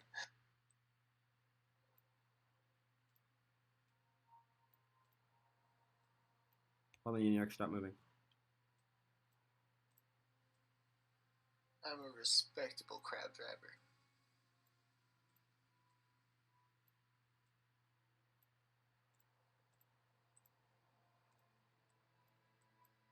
As you walk into this area, you see mist from the waterfall dampens this empty cave, which has a 10-foot-high ledge overlooking it to the south. You can see a tunnel to the east as well. And standing atop that ledge is 2 rock gnomes. You hear as you immediately enter the room, "Who goes there?" Do you speak Gnomish? No. Then you hear a random language. I'm just gonna wave at him. As you wave at him, He repeats the question in common. Who goes there? Hi, my name is Yenrik. We're adventurers. We're here for a quest. Shapeshifter? Who? Are you a shapeshifter? How did you get in our contraption? Come out, let me see your face. Alright, I'm get up. As you get out, he says he's little. You see that one gnome is a female and one is a male. Yeah, I am a halfling. I am small. Thank you. Well, how do we know you're not shapeshifter? Well, what am I supposed to... What? How do we know you're not shapeshifters? We've been ordered to attack shapeshifter on sight by kings. If they're shapeshifters, how do you know they're shapeshifters? Yeah, like how on site? What are you looking for? The shapeshifter. Shapeshifter took some gnomes. Do I look like a gnome? You could be shapeshifter. What does the shapeshifter look like when you took the gnomes? Shapeshifter Okay. shapeshift. See, this is what shapeshifter would say. Yes, the shapeshifter would say this. Yes. Shapeshifters. Goblin, bro. Gnome, bro. Why would... If I was gonna sneak in here, why would I disguise myself as a different race from the people I'm trying to sneak in with? We don't understand shapeshifters. We just need to know you're not shapeshifters. I'm not. Roll a persuasion check. I shout ahead. If we have the same colored blood as you, that means we are not shapeshifters. They both kind of look at each other confused.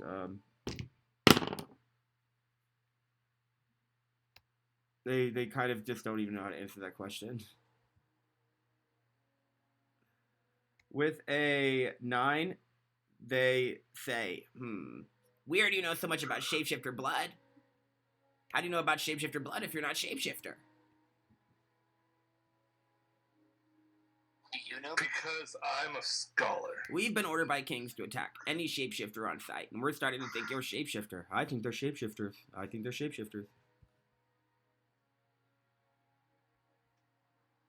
Wait, so what if, hold on. We were told by the guys in the entrance to go look for, Fibbles, Dibe, and Dibble Dap. Fibblestib and Dabbledup. They look at each other when you mention these names and say, you know Fibblestib and Dibbledap? Not yet. No, we know Fibblestib and Dabbledup. You have meeting with great inventors? Yes. Yes. Roll a deception check. I would say it's a meeting.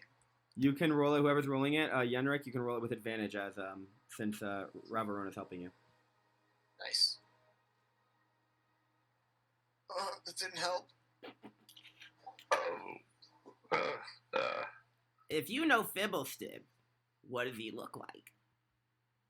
He looks like you guys. No, Goggles. Fibblestib's great inventor. See? You don't have meeting, you guys lie. Everybody please roll initiative. Pretty short. Everybody please roll initiative. Wait. This is Fibblestib right here. I hold the gnome up that I'm carrying with me. They're shapeshifters! They freak out as soon as you show them the injured gnome of their people. Yeah, roll initiative. Damn.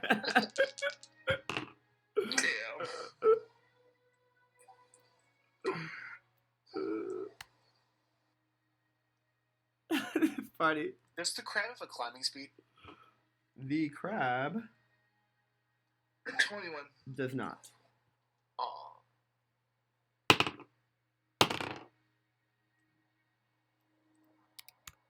How tall is the crab? It is considered a large creature. A large object, I'm sorry. So a pretty big barrel. I mean, you can fit into it pretty comfortably, so I'd say it's probably about 5-6 feet high. And then it's pretty wide as it's a large barrel. Could I jump from the top of the crab to the ledge? If you park it at the top, yeah, most likely, yes. Awesome. Still need an initiative roll from Sully there. Sully, I thought that. Yeah. Well, yeah, we need an initiative roll. Oh.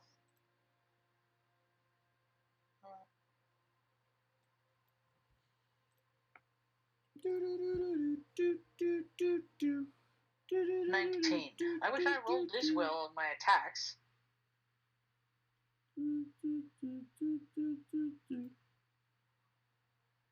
I wish I got any good rolls.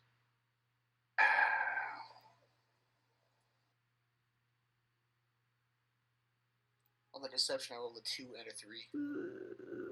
Whoops. Yeah.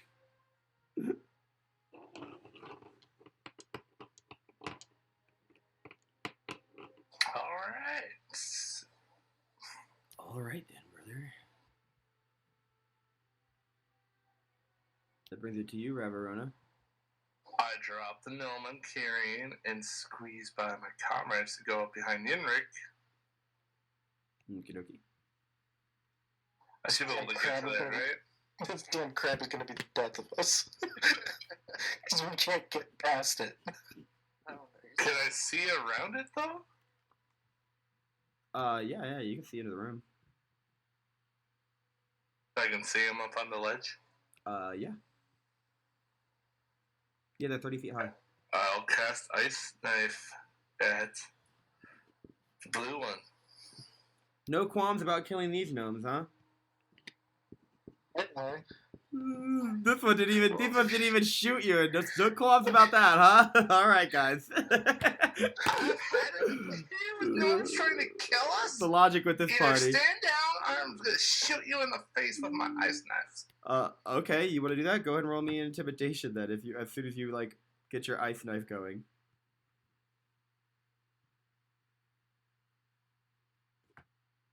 Yeah, I don't give a shit about you. Oh my god. Ice knife at the blue one. All right. 25 to hit. Yes. 4 from just the ice knife. Then can I get the next save? We haven't even been friends with them yet. What'd you say? Dex saves from both of them, please. No, what'd Virick say?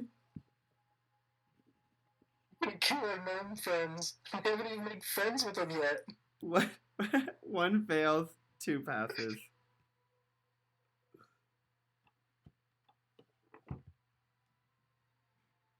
Or what's your pass, actually? 14. Yeah, 2 passes. 9 to the one that fails.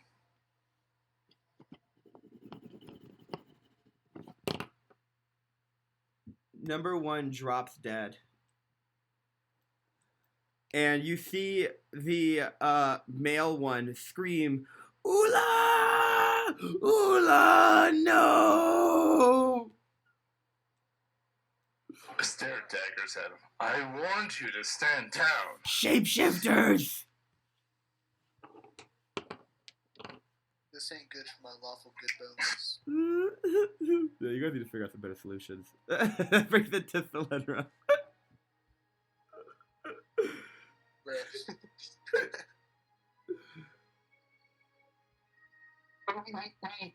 We gotta kill the insane one that's trying to kill us. And we kill the 2 ones just confused. This one looks scared of you guys now. Like fear in his eyes.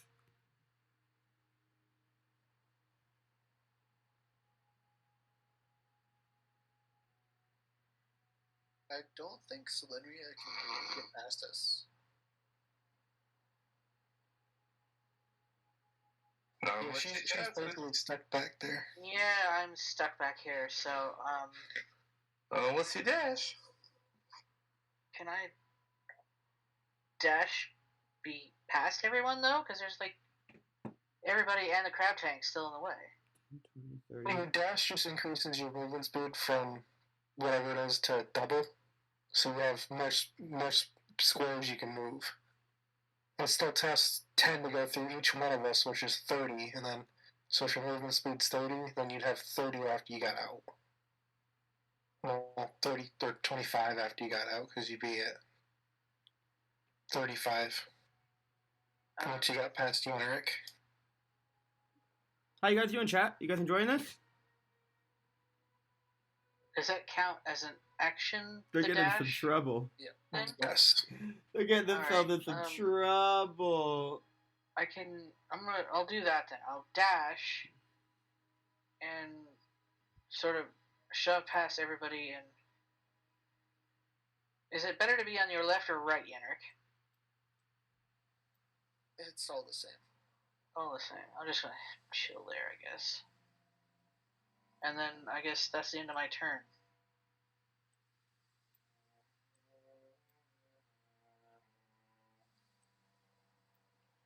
That brings it to Yenrik. Alright, I'm gonna move up here. And you said he was looking scared? Yes, sir. Can I try to intimidate him? Yeah. Awesome. The 12 work? He says, please, don't kill me. We're not. Well, I wasn't saying we're not gonna, but we are kind of. We don't want to. I don't want to kill you. He puts his hands up, not wanting to engage in combat anymore.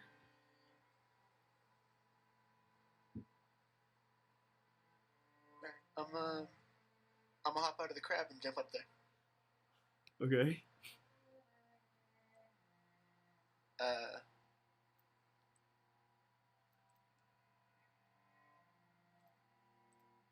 Sorry about your friend. He's just crying. I'm gonna pat him on the head. More tears fall down his face. She was my only friend.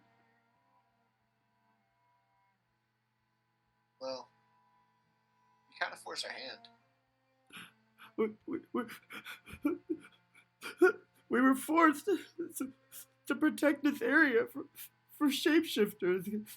The king, Right, but like, the kings have locked themselves away, mad.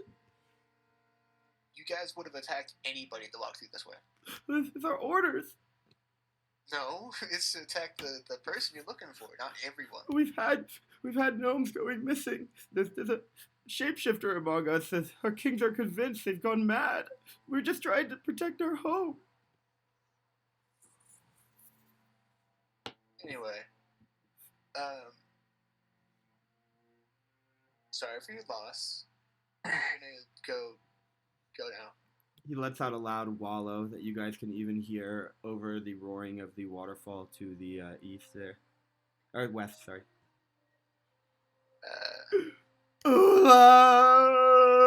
As he falls to his knees. You guys all see this? Sorry, bro. Anything I can do, or? Just no, just leave me. Sorry. Just jump back down to the crab. Are we still in initiative? Nope. Nah. You got intimidated, so you just kind of want to stop. Nice going, by the way. I'm sorry. I'm very sorry for killing your friend, but you left us with no choice. I will, however, offer to try and help you find a shapeshifter. You believe it's here? Have you noticed anyone avoiding everybody else? No, but people have gone missing, and our king says he saw it with his own eyes. He's locked himself away with his husband. Bro, you had doubts that it was even here? There are doubts, yes. Was someone just snoring? Yes. I think that was Sally. Uh-oh. Did she fall asleep? Oh, yeah. Yeah. Yeah, that sounds like a snore. A defeater. Hey, man. Hello, man. Okay.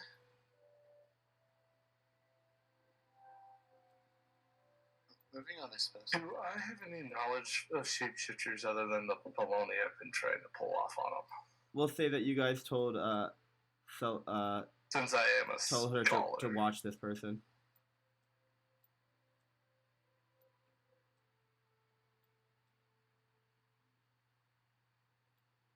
What'd you say? What'd you ask? What'd you ask? What'd you ask? I'm wondering if I know anything about shapeshifters on how to find them, how to detect them, how to tell them from what they are. Roll me a nature check. 12? Yeah. So you know that they are talking about, when they say saying shapeshifter, you know they're talking about something called a mimic. Is the correct term for it. You know that they can alter their outward texture to resemble wood, stone, and other basic materials. They do so to assume the appearance of inanimate objects that other creatures are likely to come into contact with. So this dude was trying to attack us because he thought we were made of wood. To be fair, you came into the room in a crab machine. I also like waved at him before he tried to kill me. So What a mimic would do. okay. Moving on, I guess. Alright. Can this rope bridge support the crab?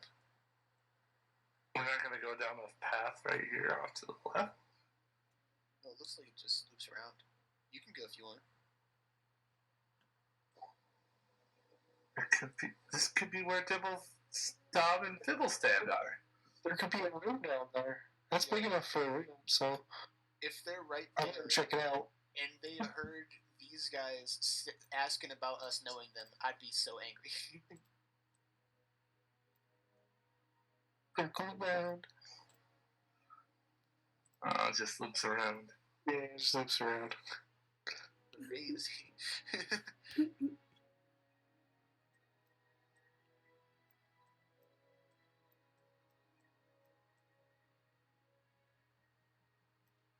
You could try.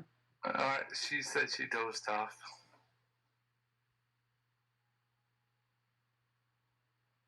Okay, she can come back. We're still playing.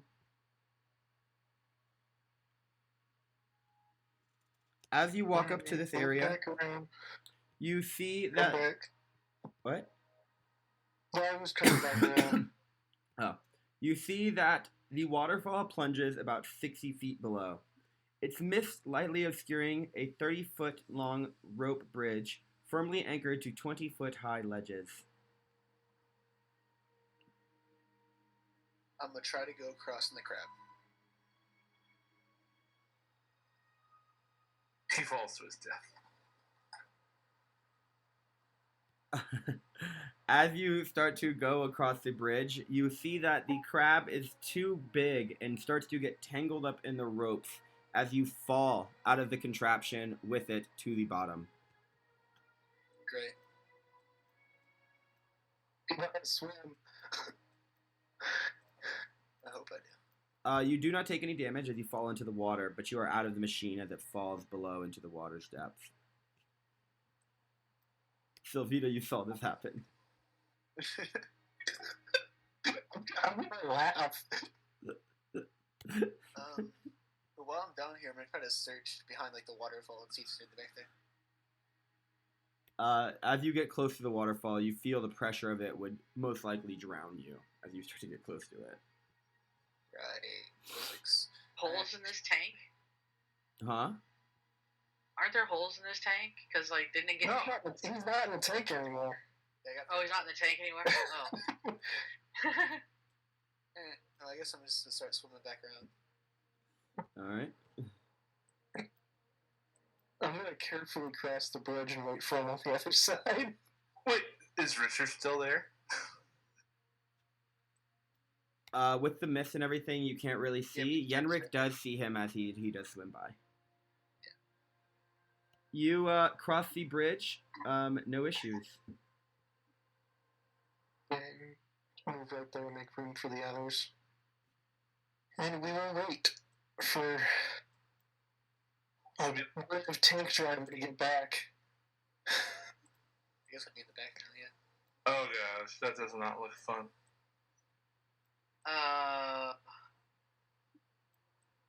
Ravarona, you cross the bridge, no issues. Did I need to roll to cross this bridge, or can I just Nope. cross it? You can attempt to cross it.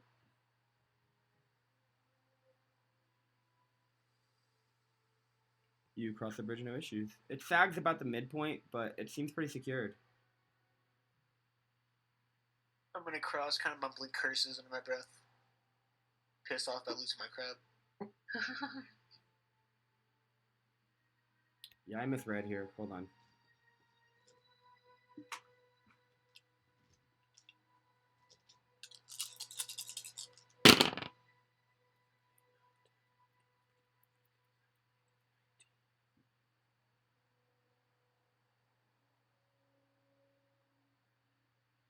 Yenrik, you would have actually taken 7 bludgeoning damage from that fall as the crab hit below. It wasn't as deep as I thought it was. It's actually 5 feet. Oof. So your crab actually just completely, like, smashed. It took the brute force of the damage, but you do end up taking 7 bludgeoning. Sorry about that. Half health in a dream. As you guys come into the next area, you see that the area is lightly obscured by mist from the waterfall. The larger eastern part of the room contains 2 rapidly spinning devices that look like turnstiles, fitted with stacks of long, sharp blades spaced 1 foot apart. The northern turnstile spins counterclockwise, while the southern one spins clockwise. Can Sylvina go ahead and roll me a perception check, please?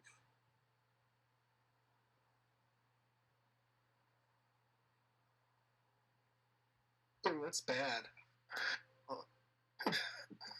6. As you walk up closer, just the wind from the area kind of like makes your eyes kind of squint.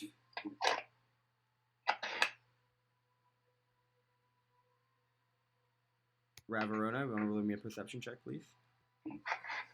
As you kind of peek around his shoulder. 14. With the 14, you see set in the south wall of the smaller western part of the room is a brass lever in the down position. I shall pull the lever. It's way over here, where that little red thing is. Who's in front of me? That's Sylvie. Sylvania. Sylvie, pull the lever, Sylvie. But there's behind these things and they're spinning. That one's spinning this way, right? Yeah. And that one's spinning that way. Yeah. How high up from the ground are they? The entire area has been 7 feet high. I'm sorry, but this room itself is... Are these spinning fast? Yeah. But how high up are these spinning objects from the ground? They're not. They're like level with us. Yeah, they're level. So, send the short one, crawl under it, and pull the lever. Like floor to ceiling. Like it's just. It's like floor to ceiling. Think like rotating door. Like that's what I'm imagining these things are. They're like rotating doors. Wait, guys, I got this. It's a revolving door. I cast Mage Hand. Peek my head. I go and peek my head around the corner. Wait, how would I see that lever if it's on the back, behind Sylv? You peeked around his shoulder, bro. I cast Mage Hand and go and pull the lever. Wonderfully done, Zach. You cast Mage Hand onto the lever, and you pull it upwards as you guys slowly start to see the blades start to slow down, slow down, slow down, and then stop. Beautifully done. Give yourself a pat on the back. That's exactly how that trap is supposed to be done. I was really hoping they'd just spin in the opposite direction. Nope, they have stopped. Shame. Make this harder though. Don't make this harder. I was going to use Mage Hand originally, but I wanted to see if maybe we could hide under the blades and go and pull the lever up quick.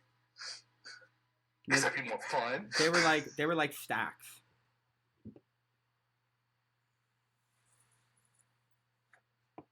Like think rotating door. Hang That's on, what I can imagine the Mage Hand spectral hand? Spectral means ghost, right? Yep. So it would pass through it and not stop it from being used. Yeah. Yep. I wanted to make sure that So I haven't used Mage Hand before. Nope, you used it correctly there. Imagine Mage Hand like in RuneScape, that spell that you can grab, like telekinetic grab. Oh, yep. Yep. I do that to steal loot from people. Can I go up and try to like push these things to move them so that we can actually like get through? Yep. You push them and kind of use your body instead of your hands, and then you don't get cut up at all because they're very not moving rapidly, and you push them out of the way. Okay, let's continue. We'll move all the way over there. Alrighty. Now that the path is clear. And once everyone's clear and I'm on the other side, I will turn the lever back on. That way nothing can sneak up behind us. I thought you were gonna say while everybody's in the room, bro. Just lock us in. Later, motherfuckers. Like stuck in the corners, like between the blades. This is old man Hank written all over again. All right, you turn the blades back on as you see them slowly start to spin again, and then the wind takes over, and the mist kind of moves around the area as you turn them on, and you guys start to move down this hall. Gotta keep our rear end safe.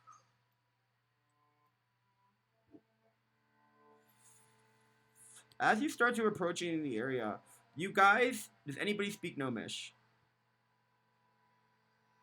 I was sworn one of us Not did. one of you speaks Gnomish? Nope, I speak Draconic, Dwarvish, Halfling, and Common. By the way, Nyadora, your snores will forever be captured on YouTube. Awesome. I hope it wasn't too obnoxious. No, it wasn't. It was adorable. No one knows. I only speak Common, Draconic, Elvish, Sylvan, and Undercommon, so unfortunately I cannot. All right, well, That's some Help. languages.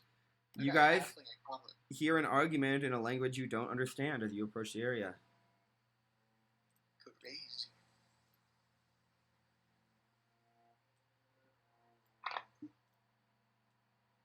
Oh, big boy.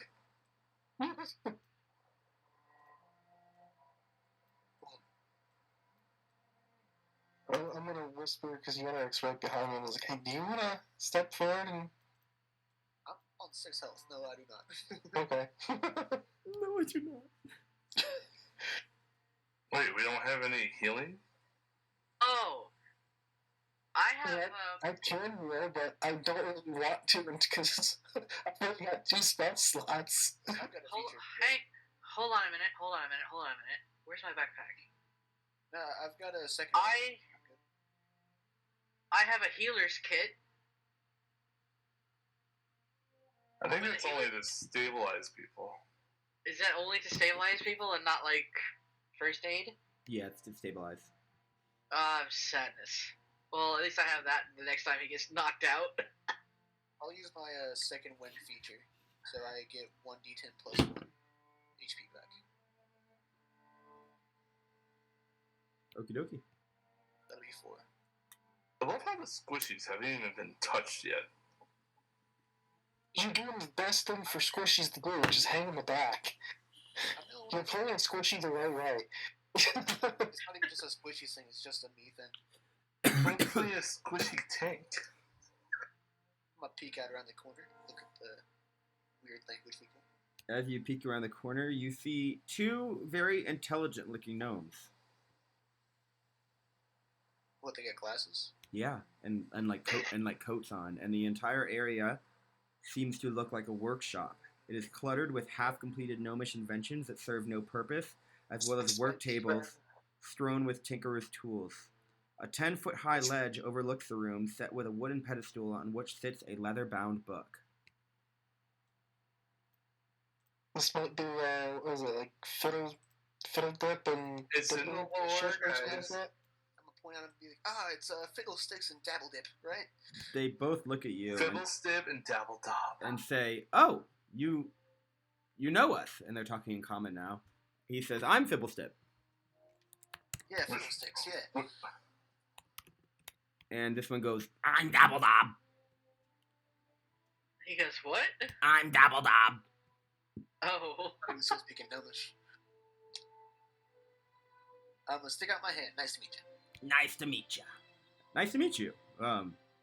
Are you guys here for something? We were just discussing. We were just arguing, actually. He gives Dabbledob a dirty look. Dabbledob here thinks that wants to build something called a straitjacket to help our kings. It'd be perfect. It'd be perfect. And I personally want to build something called a sanity ray. What do you guys think? A sanity what? A sanity ray. It's a ray you shoot and makes people sane. Our kings. Oh, I'm sorry. I'm so sorry. Our kings have gone crazy. There's been reports of gnomes missing, and he's convinced that he has seen one, a shapeshifter in the area, and they've locked themselves away over in that area. He points to the tunnel to the west. I'm gonna like tap my finger on my chin and be like, "Is the sanity ray tested, or is it just something you thought of?" It's something we're arguing about it right now. He wants to build a straitjacket, and Try the straitjacket first and then the sanity ray. It'll give you time to actually test the sanity ray. Thank you Test so it out much. on a king. See, I told you, Fibblestab.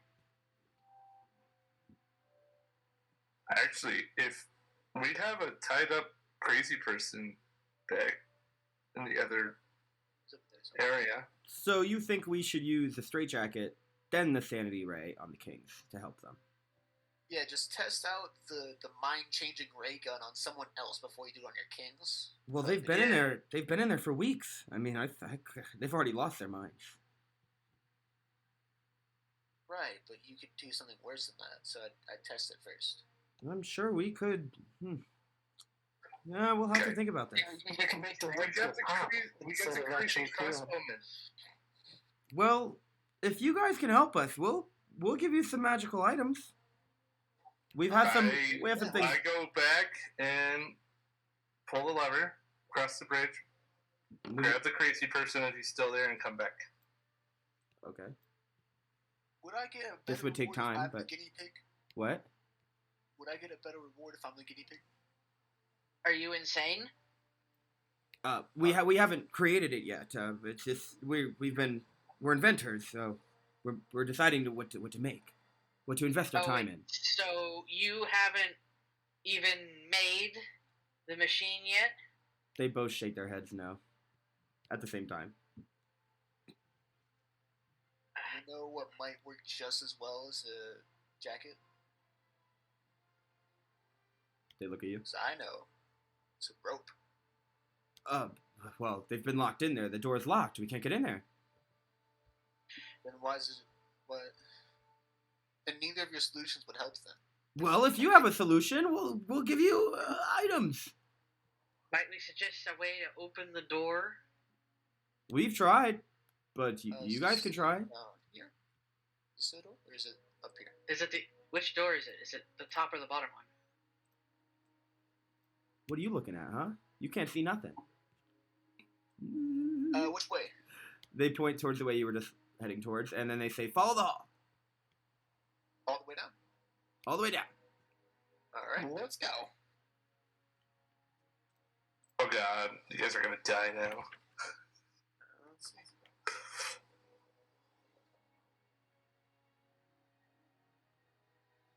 As you go and walk up to this door, you see it is a gorgeous, gorgeous door. What's it made out of? All of the doors are made out of wood fitting with rusty iron handles and hinges. Cool. Can I see if it's unlocked? As you jingle as you jingle the doorknob, you see that it's locked.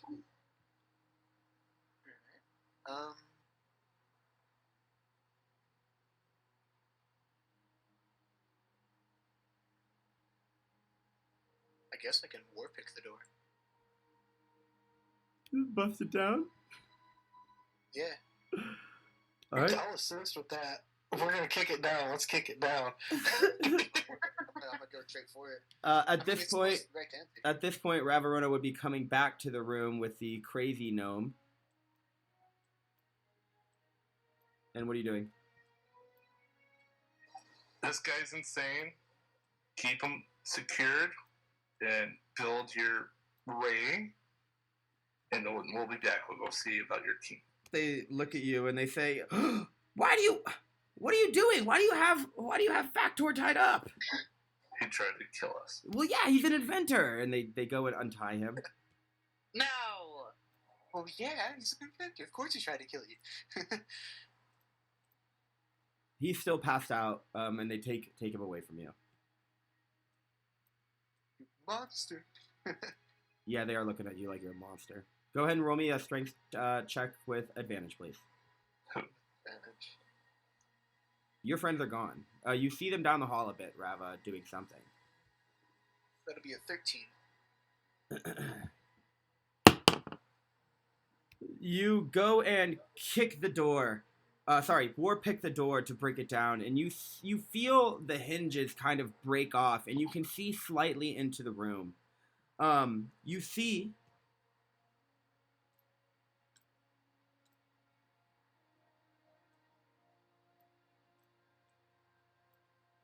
Big boy. Giant gnome. Yeah, I can't drop the tokens prior because you guys will look at the stream and see them. Giant. You guys see inside of the room, situated atop a stone dais, are two squat thrones made of scrap metal and sized for gnomes. You see two men inside that seem to be fit and dressed like kings.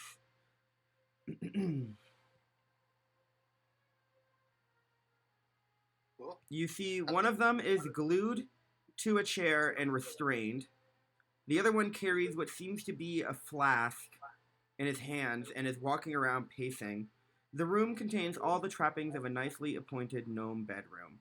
As you kick the door, and you can kind of like see the one of them run up to you.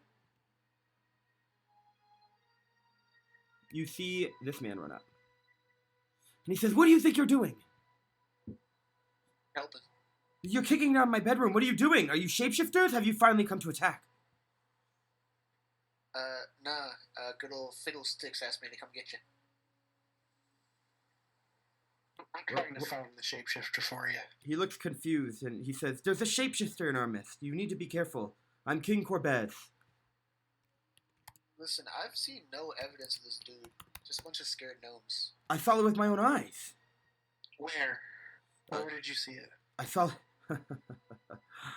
it take one of our own. Over by the winery. Happened in front of my own eyes. If we go investigate the winery, will you come out? I'm not leaving this room. Not by my husband's side. And he essentially starts to tell you a story. He tells you that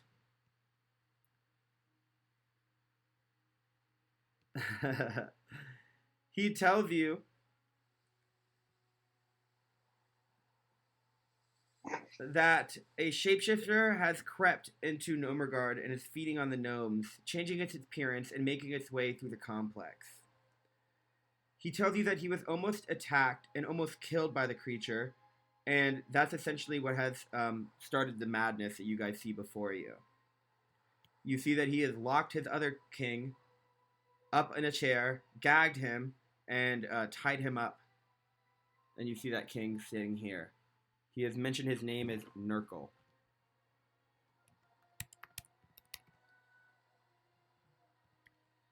My mistake, Nurklee.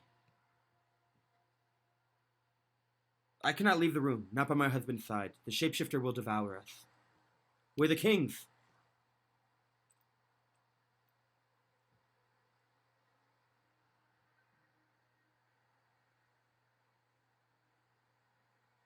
Hello? What if we find the shapeshifter? I will give you a gift. If you can find me the shapeshifter and bring its body to me, I will reward you all handsomely.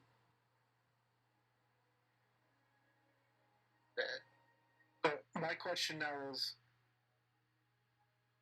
when Rava recalled what this shapeshifter was, knowledge-wise, did she relay that to the party, or no?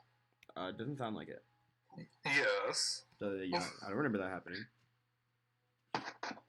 I said I would say that. I said I would tell the party everything I know. You sure you want to do that? You know this is recorded, right?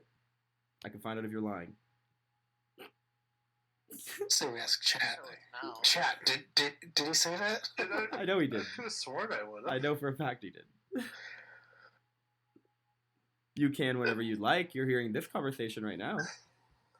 I relay what I remember of what I remember. Corbez says, "Oh, you're shapeshifter hunters. See? Perfect, perfect. I will gift you handsomely. Please help Nomergard, please." You hear Nurgle kind of making noise in the background, like, Do we have permission to maybe accidentally break some stuff? Whatever you need to do, just find me. I know it's here. And he looks at you very seriously. All right. I put my paper over my shoulder and start walking away. Wait, I huddle around. How do we know one of them aren't the shapeshifter? Well, you said that it has to be a wood, rock, or some sort of object rather than a person. Because it's a mimic, not a shapeshifter. Oh, I think we should go around and bust stuff up. I think we go back to the winery and check out those half full, half empty barrels. That sounds suspicious. I also would like to check the other crap. Yeah, we should probably clear this side before going back over there, because then we know it's over there rather than over here. I want a crab. I'm taking one home. I'm taking one home.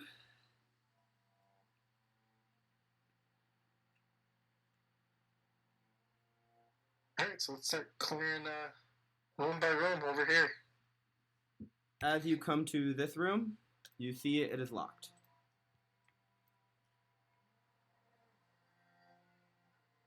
Anyone have lockpicking tools? I have a war pick. He has a single pick, and it's a very large one. And we have permission to do literally anything as long as we come back with a mimic body, basically. Right. And I think that follows my lawful good, so I'm going to war pick the sword. Why don't we just okay. minor illusion a mimic body and trick them? All right. If they see through it, then, you know, that's naughty. We could just find it. As you slam up against this door, you see it's a bit more secure than the others. Suddenly, Fibblestib and Dabbledob come around the corner. And they say, "Hey, what are you doing?" We got King's permission. We're allowed to bust up anything, try to find this shapeshifter. "That's our treasury. It's been locked. It's been locked for weeks. It's not in there." Lame. Sus. How do you know? Because us. "It's been locked for weeks. We have the keys." And they jingle. "We have the keys," and they jingle it in front of you. But what if we could go through the keyhole? They look at each other, a bit confused, and say, "Well, we'll be here. We'll yell if there's anything." Sus. Sus. It's a treasury. They told you what it was. They didn't lie to you. So, We don't know if they lied or not. I'm gonna check this door. We need to check it to be sure. Your king said so. I mean, yeah, they don't see you now. They don't see you two now. Rava and Pale are still back there at the king's door. Corbett is looking at you guys. As you We actually open, need to check every piece of treasure. as you go to this door, you see it's unlocked. I'm gonna open it. And as you do, you look down at the inventor's workshop above this 30-foot ledge. In front of you sits a book with on top of a wooden pedestal. Both of the gnomes are kind of eyeing you. They don't say anything to you, but they're looking at you, kind of seemingly to make sure just looking what you're doing up there. What's this book? Oh, Just shout down at them. that's our spell book, the Magic of Nomergard. This place is all magical. When you touch the water and cast spells, great things happen. So can just anyone cast spells, or? It's a spell book. Right. Do I hear any of Is this? the spell book? You guys will hear all of Are it. you with us? Yeah, what? I'm just kind of sitting there with the word pick. Are you sure it's a spell book? It Uh, might not be a spell book.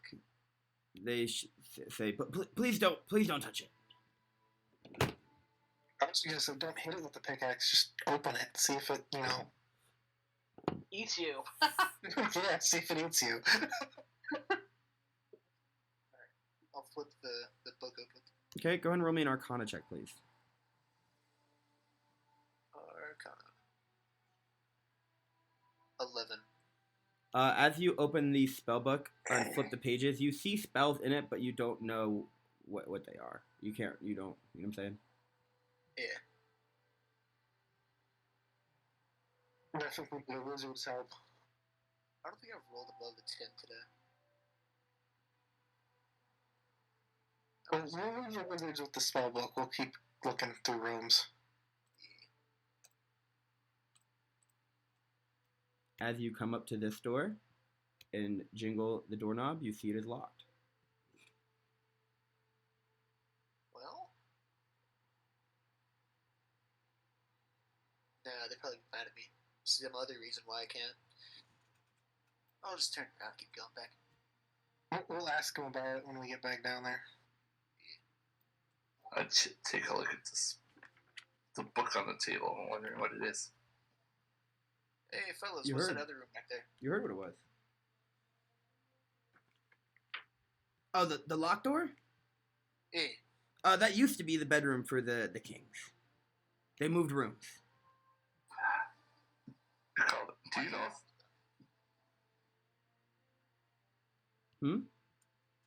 why is Oh, it wait. locked? Nothing in there.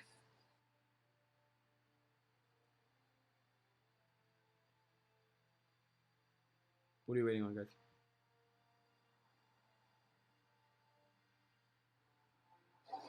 I want to ask them, do you know if there's any spells in here that might help us find this mimic or shapeshifter, whatever this might be? No, we would have already used them.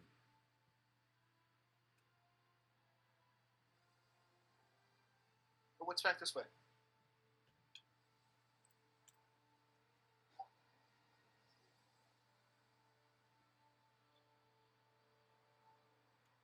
A tunnel? I was asking the gnomes. Oh, you were asking them? Yeah. Oh, that's our domiciles. Our bedrooms. There's some people sleeping back there. There's Kermip, Jabby, Nix, and Quippy, and Ambrose, Delabean, Palbar, and Zook. Uh-huh. I'm gonna go back there.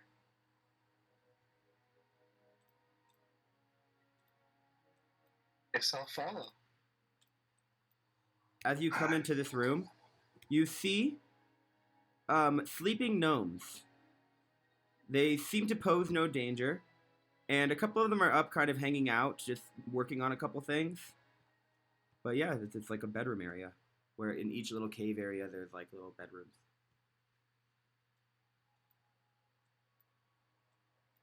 One of them kind of shoots you a wave.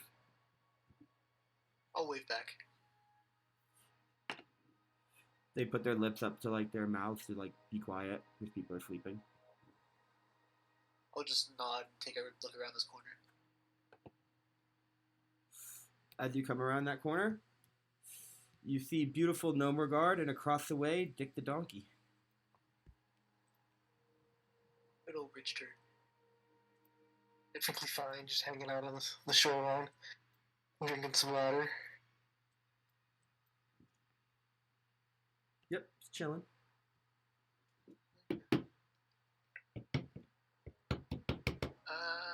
Back we go. Well, I'm convinced it's one of those barrels.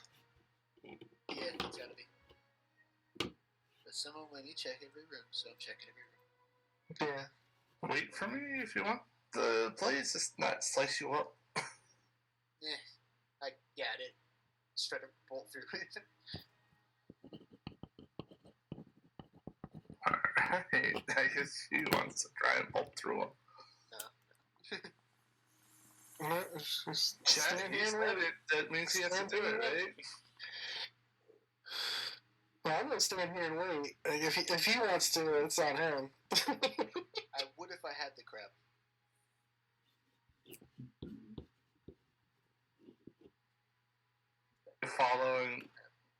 shut off the switch with my mage hand. Okay. Is Celery coming with us too, or is she sleeping again?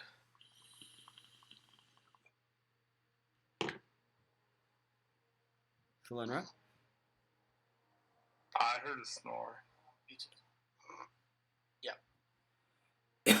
She hangs out with the inventors. Move on. I'm sure she would follow along, but she's asleep. It's not my job to play control player characters. As you guys move along, where are you headed? Back to the barrel room, I guess. Yeah, back here. All right. I could go get the crab. As you guys enter this room, Ooh, crab. you see it contains 40-gallon barrels set into wide alcoves. Each barrel is secured by a wooden brace. The barrels in the south alcove have been tapped with wooden spigots. 2 of those barrels are half full, and 2 are nearly empty. 7 of the 8 barrels in the north and east alcoves are untapped and full of mushroom wine. Mushroom wine. I think you guys know what time it is. Time to smash barrels? Yep, I'm gonna walk up to the first Yeah. barrel and swing my board pick at it. No, just smack it. Like, with your hand. What are we doing? Because if it is the mimic, I'm gonna get the mimic out. Before we start breaking barrels, can you explain the room again? Of course. Can you... This room contains 12 40-gallon barrels set into wide alcoves. Each barrel is secured by a wooden brace. The barrels in the south alcove have been tapped with wooden spigots. 2 of those barrels are half full, and 2 are nearly empty. 7 of the 8 barrels in the north and east alcoves are untapped and full of mushroom wine. Which one barrel in the north is not full? Because there's 12 barrels, you just accounted for 11, which means one of them is off. Which one is off? I've got another solution to this. What are you asking me? You said the 4 in the south are half full or nearly empty, and then 7 of the 8 are untapped in the north. Which one is not? Or 7 of the 8 are full of mushroom wine in the north. Which one is not full? Oh, find out. Go start touching the barrels. Alright, I'm gonna systematically just start knocking on barrels. Well, hold on a second. Hey, person with a firebolt spell. This is alcohol. It burns. No firebolt spell! Fireball. I fireball all the barrels. No! Yes. And you call yourself lawful good. No, I'm not lawful good. I'm lawful neutral. If we're gonna set everything on fire, I think I'll just stand here in the doorway. Okay, so if we can do this with minimal damage, I'm sure they'll give us a greater reward than if we destroyed literally everything. They're all fearful for their lives. I don't think they care at this point. It fired the barrels. Who's the party leader? Dude, none of us know. No one was really voted party leader. And I'll just fireball at one barrel in each alcove. And see if something happens. Okay. You guys play with the ones down there. I'm gonna take these 4 up here. I said one at each barrel. Yeah, just tell me Or what you guys each are doing alcove. so I can decide what's going to happen. You guys are going back and forth. That one. Well, what's happening? Because Sylvana's That still one. standing there. Fireballing the ones that are marked blue. Okay. As you shoot this barrel, wine pours out of it, spilling all over the ground. Wine pours out of this one, spilling all over the ground, and wine pours out of this one, spilling all over the ground. This is difficult terrain. The wine on fire. It is not. Wine does not have a very high alcohol to be lit on fire like that. You guys are thinking about 151 and like higher proof. I am knocking on Sylvina, this barrel. the one that you touch, you're what? I'm knocking on it. It does. You can hear that it is full of mushroom wine. Move through the difficult terrain, knock on that one.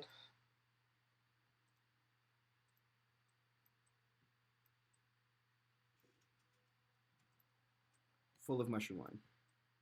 I'm gonna war pick this one. Move through the difficult terrain, hit that one. You war pick this one as wine spills out of it. Oh man.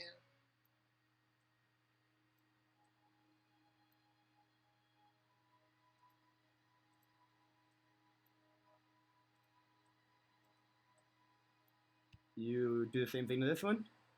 Just knock on it. Okay. It is full of wine. I'm Yenrik, gonna war pick this one. more wine spreads across the room. Just knock on them. It's not as fun. I'm gonna stay out of the corner for a second and war pick this one. I'll go down to the corner.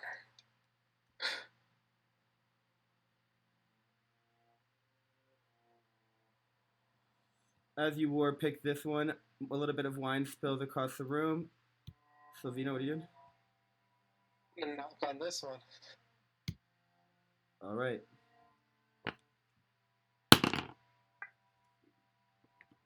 As you knock on that one, it's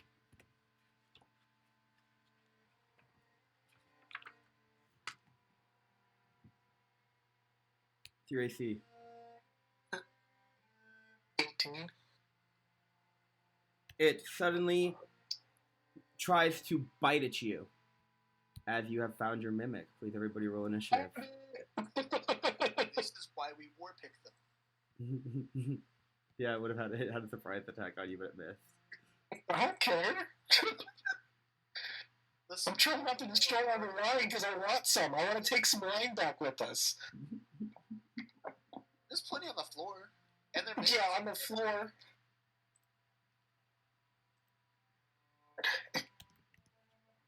You're a very, very difficult lawful good character. I got permission. 19. What the hell is going on? Why is it not dropping? You got this shit? permission, but that doesn't mean go around and actually destroy everything. It means if things get destroyed in the process, we're not held accountable for it. Yeah, it's literally what I asked to do, so I think I was.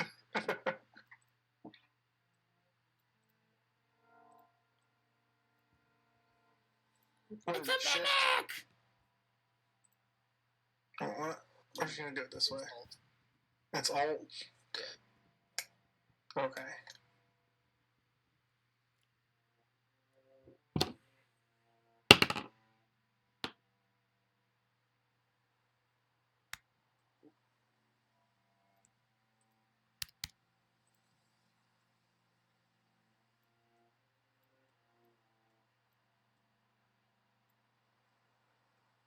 All right. Brings it to Sylvina, standing right in front of it. Well, since this thing's already, got after my hand, I'm just gonna hit it with my hand with a inflict wounds. Okie dokie. A 23 to hit. You guys gonna hit? Well, that sucks. That's really low damage. That's 7 damage on 3d10s. You throw necrotic damage into the mimic as it takes the damage.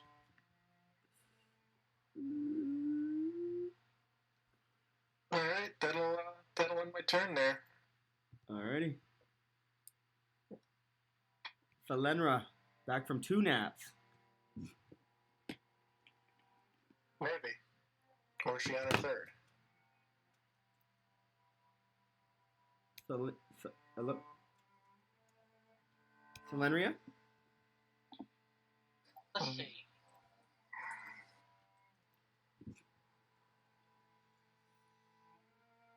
So the mimic is all the way back in the corner there, so can't really see it from where I am. I'm gonna make this bigger. This is really small. Okay.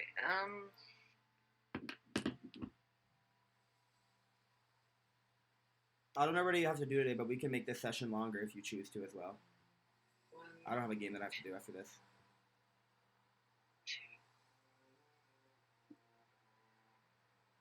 5. Do I? I had a long rest, I think, so I should have all my spells. Yes. I'm going to move to. This is gonna be fun, chat. About there. What's the range on this? Oh yeah, I got plenty of range. I want to move to about there just to kind of get an eye line on it. That should be, yeah. And then I'm going to hit it with magic missile.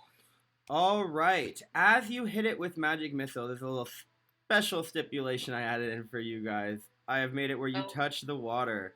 One of your members has touched the water and still has that water on them. Suddenly, the wild magic that runs through Gnomeregard affects you as well as you cast magic missile. Go ahead and roll your magic missile. Oh, I hate this already. Oh no. And now we realize maybe breaking the barrels wasn't a good idea.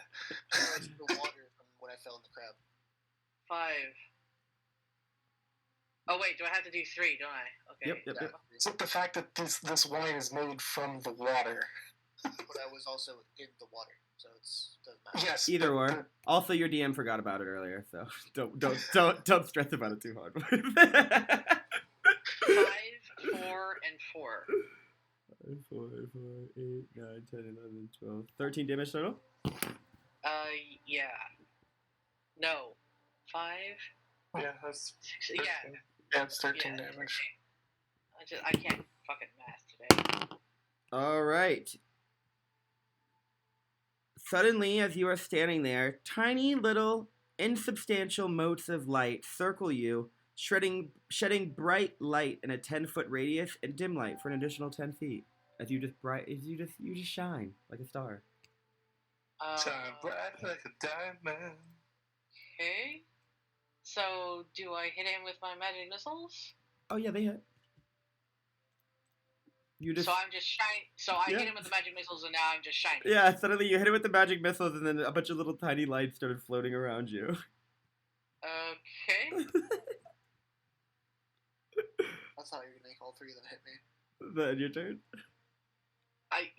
Yeah. All right, Ramarota.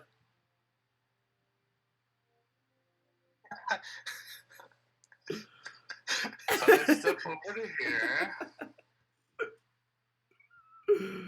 Oh, chat, this is good, man.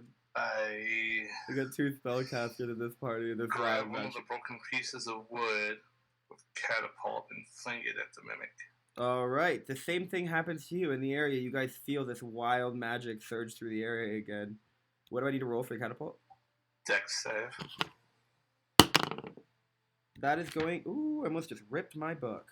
Holy shit. That would have been crazy. Alright, that is going to be... Blah, blah, blah, blah, blah, sorry, I lost my page. That is going to be a dirty 20 I got. Damn.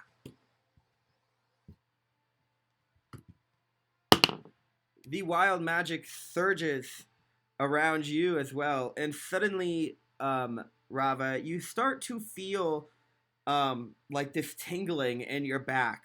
As suddenly butterfly wings sprout from your back, you now have flying speed of 30. Awesome.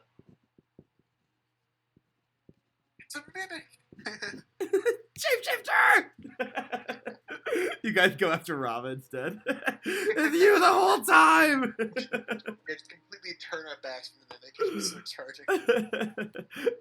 Alright, so yeah, you sprouted butterfly wings and now you have fly speed of 30, Rava. Does that end your turn?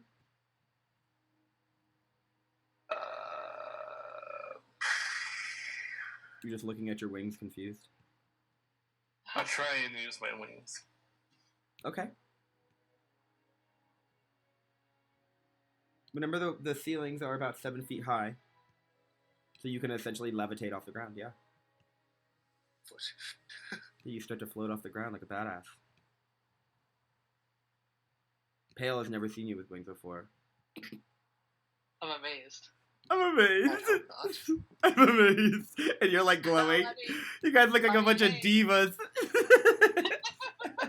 hey, I'm the one sitting here glowing with like little fireflies or whatever around me. Right? Bright like a diamond. You guys are over here like battling like this disgusting creature. You turn around and you see like them just like posing, like with the light surrounding them, butterfly wings flapping.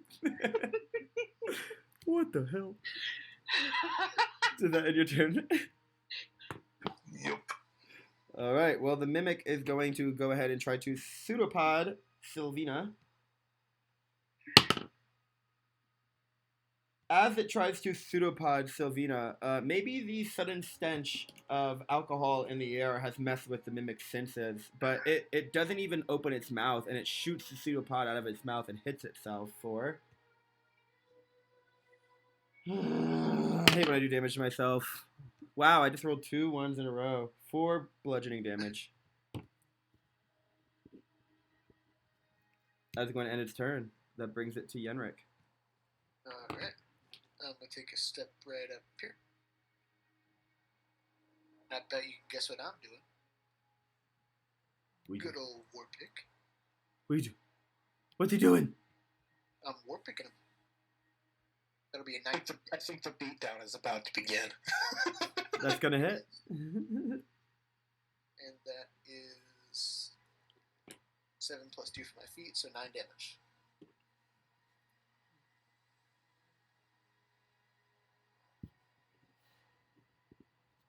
It still stands.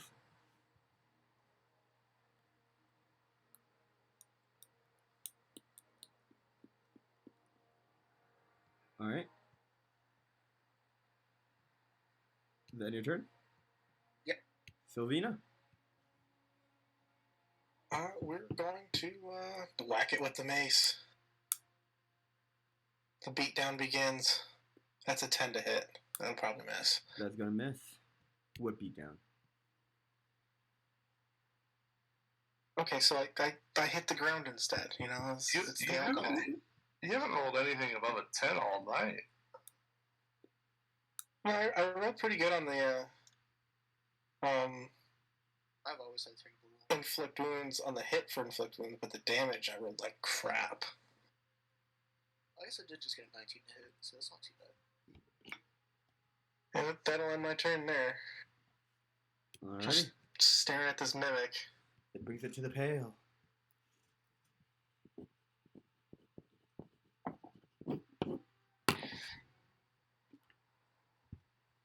Since everybody is still kind of in the way, I'm just gonna use magic missile again and hope for the best. All right. The magic surges around you again.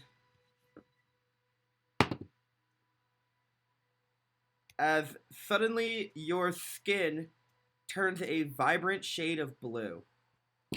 Oh, cool. 4, 5, 6, 7, 8, 9, 10. 10 damage total? Yeah. This thing is starting to slow down. You've cracked a lot of its body off. You see ooze and goos kind of laying around its body, but it's still standing.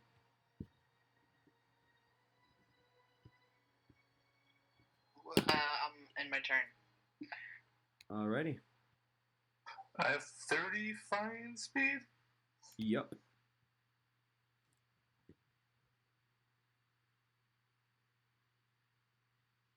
How tall is a barrel? The room is 7 feet high. No, how tall is a barrel? You've never seen a barrel before in your life? I don't know. I've seen small barrels. I've seen big barrels. The normal barrel, man, my man. Get on top of that barrel. I cast Fireball at it.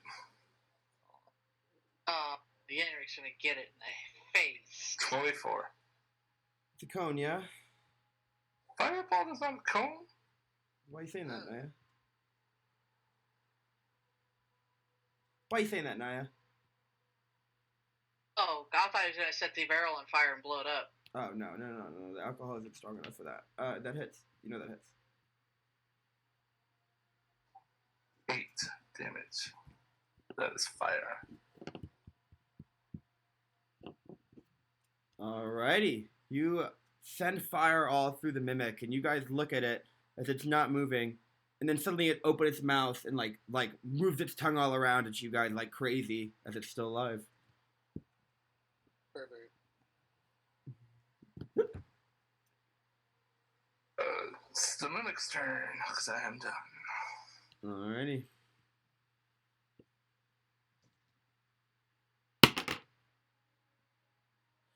The mimic, being very hurt, is going to try to fight its way out. For a 21 to hit Sylvina. That will hit.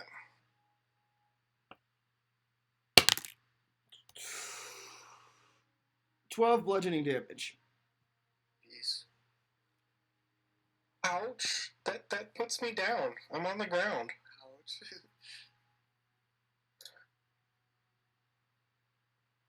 That hurts.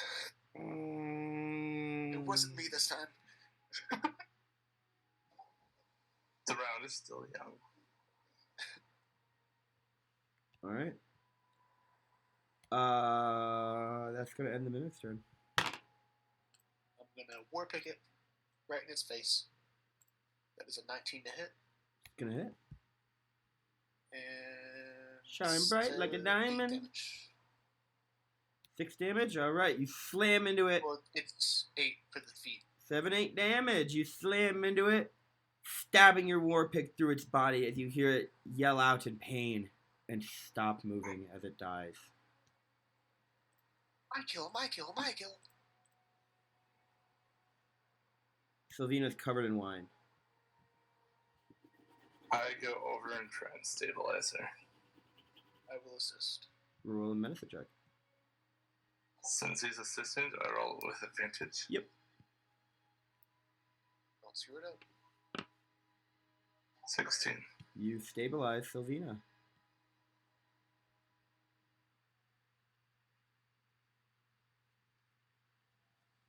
Cool. I'm gonna pick up the next corpse. Sylvina, you will wake up in 2 hours if you don't get health. I guess we should pull it out of the wine. You pick up the mimic corpse? Yep. Alright, go and move your tokens. How fat is Sylvina? Good question. Sylvina.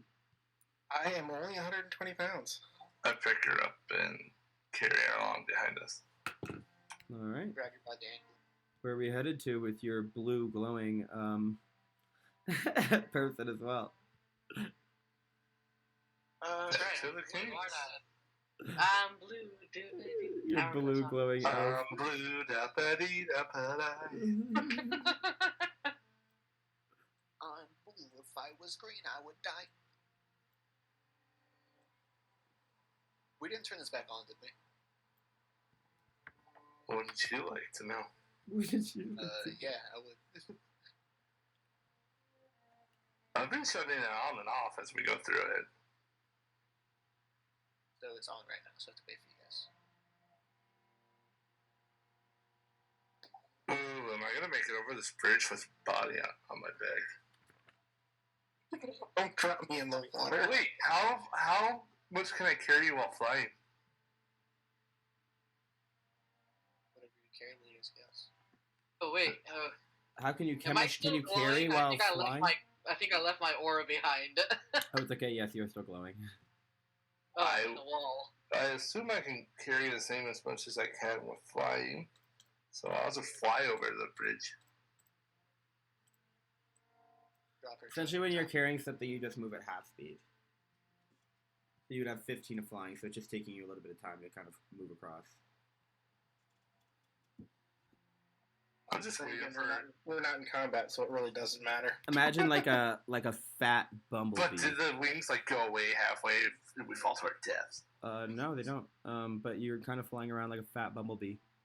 Yeah, they're permanent now. Permanent wings. Sweet. Works for me. As you guys head through the area, you keep moving. I shut off the switch. Yeah. as you guys are walking out, this guy's walking down. As you guys are walking in, this guy's walking down the hallway as well. As he nods to you guys, he says hello. Is that the asshole that tried to kill us earlier? Yep. He doesn't even acknowledge it. I shut the switch out before he gets to the blades, because I don't see him. What? Because you don't see him? I don't know when he turned around the corner. Once everyone was passed, I would have shut the switch back on. All right. Would I see him in time? Do I accidentally kill him? No, he just stops there at the blades, and he casts Mage Hand, turns them back off, and walks through. Yeah. Oh, he could have came and got us anyway. Well, whatever. Walk up to these dudes. Hey, how's it going? As you guys walk in the area, Fibblestib and Dabbledob back up from you guys and say, "What the hell is that? What the hell is even that? What do you think? Is that it? Is that the shapeshifter? Yeah. What else would it be? Oh my, well, the kings were right." They both look at each other. Yeah, I hope your wine wasn't that important, by the way. Anyway, see ya. Yeah, it destroyed some of the barrels as we were trying to kill it. We apologize. No worries. The kitchen stays busy. Just blame it on this mimic. I'm just getting dragged along here, apparently. I'm carrying you. Just getting dragged along. You're fine. My unconscious self. Half-broken door. You what? I'm gonna knock on the half-broken door. King. You see him turn around, flask in his hand, and he goes, hello? I got the thing. It's dead. Really? I told you! And he looks back at Nurkly. Yeah, I'm gonna hold it up like in What up, bro? My boy! Right here. My boy! Full send, posture. Go. No bitches allowed. No bitches allowed! Alright. As he walks up, he unlocks the door, and it kind of crumbles in front of you guys, since it was already halfway broken, and he stands there. As you guys walk in, you see that Corbett seems to have regained his senses, seeing the monster dead in front of him.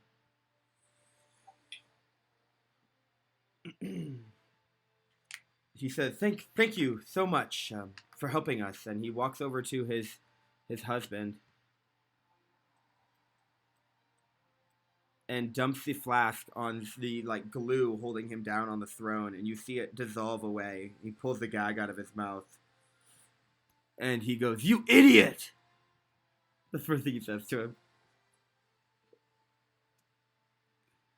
Lovers quarrel. And yeah, they start to argue very heatedly. You see they start to kind of push each other and shove each other, about to fight.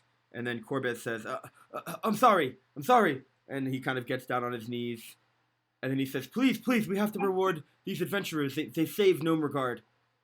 Nurkly kind of looks up and goes, well then, I guess we could help you, gentlemen and misses. He kind of walks over here, reaches behind something, comes back, and he has two items in his hand. One looks to be a hat, and another one looks to be a wand. Says, you can have both of these. The inventors gave this to us as gifts. I never use them. What are they? Oh, well. You gotta give me a second.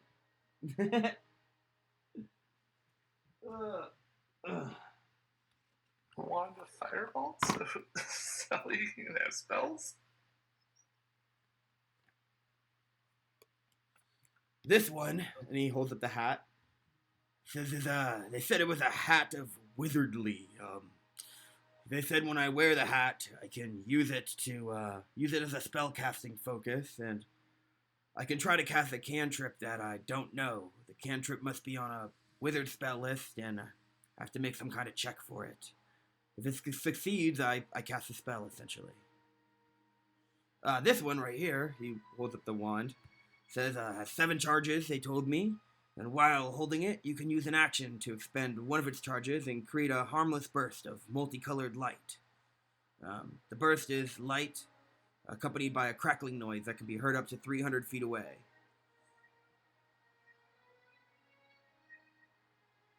I'm gonna kind of just look down sad and kick my foot in the ground and be like, oh man. Roll me an intelligence check. Me? Yep. Okay. Mr. Disappointed. So you guys are disappointed. I can't even respond. I'm out cold. Well, neither of us are. Well, I'm not a magic person. I guess you are. Yenrik, you remember that Fibblestib and Dabbledob promised you guys rewards if you were to help the kings. This creeps into your mind as you're sitting there kind of disappointed. Eureka! Eureka! Eureka! So, who wants it? Sure, I'll take it. Which one? Or you can have both. I don't really care. Or, sure, we'll take both. All right. They hand you a wand of pyrotechnics and a hat of wizardly. Pale. You can add that to your inventory. She's not pale anymore. She's blue. Blue. I'm blue now, apparently. Bright blue. Light blue. J. Bobby. Alright, so, hang on. It has a timer. You probably caught it in between the timer. That's why the video didn't play. I'd be sad if I lose. So it doesn't my interrupt the wings stream too much. Is this like a legit item? Yeah, you Or can does add it- them in your inventory. I'll add them in your inventory if you'd like. Yeah, you probably better do that because I'll fuck it up. No problem.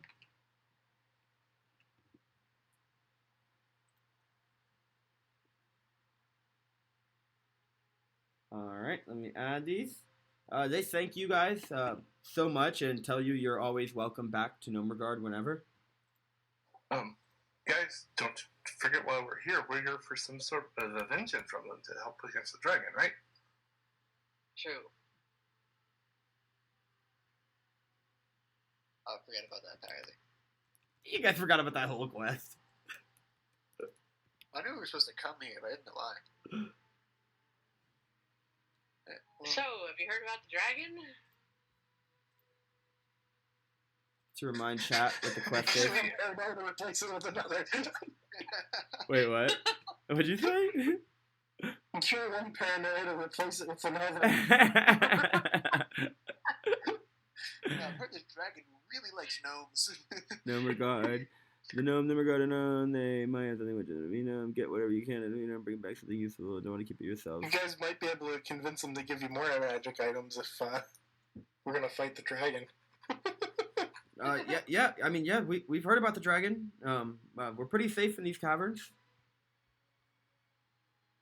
You might be, but we're here hoping to get some sort of item. It was on a job post to help fight the dragon. Do you have any idea what that if you might have anything like that? What, can I see the what you're talking about?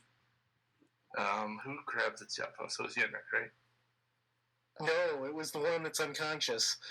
I rifle through Sylvie's. Oh my pockets. God! You know never to rifle through a woman's purse. Who raised you? I'm a woman. Women rifle through other women's purses. That's all the even time. worse. Naya, can we get some insight on this? If the women know each other well enough, then they are very likely to rifle through each other's things, looking for other things that are required. All right, I'll allow it. I'm just kidding. I'm just kidding. She can stop me. She's knocked out. Smash out. Roll initiative. Yeah, right. Her purse is a mimic. He reads the job posting and he says, "Oh, okay. A clan of reclusive. What the hell? Rock gnomes resides in a small network of caves. And blah, blah, blah. The gnomes of Nomergard are magical inventions. That we are. They might have something to defeat the dragon. Defeat the dragon, huh? I am flattered. I mean, maybe Fibblestib and Dabbledob might have something.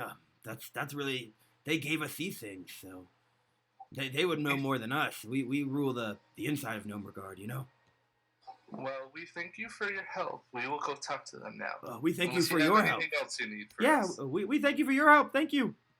Do you have anything else you need that might... No, we're gonna go let everybody know that the shapeshifter is dead. Do you guys want this mimic, by the way? I also apologize. I killed one of your people as they tried to attack us. Who? What? They both look at each other in shock. Who? Do I remember her name? Should I roll for intelligence to see if I remember? Sure, yeah. Yeah, sure. Wait, Yeah, it's not like I didn't... Their names? It's not... Oh, my God. You said their names, but did they give us their names? Who did we kill? Who did we kill? Yeah, someone screamed their name when they died. Like 4 times. Oh, yeah. Kulo, or something like that, right? With a U, I think. Kulo.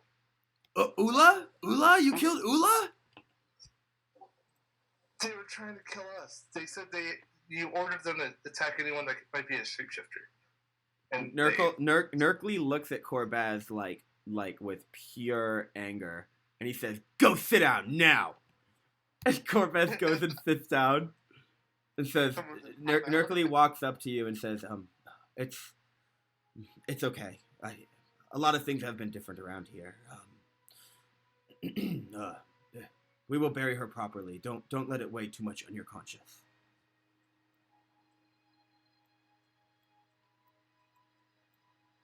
I greatly apologize. I reacted because in the room prior, one of your inventors with a crossbow machine tried to kill us. Adventurer. Do not let it weigh on your conscience. Corbez has obviously, he looks back at Corbez, made poor decisions.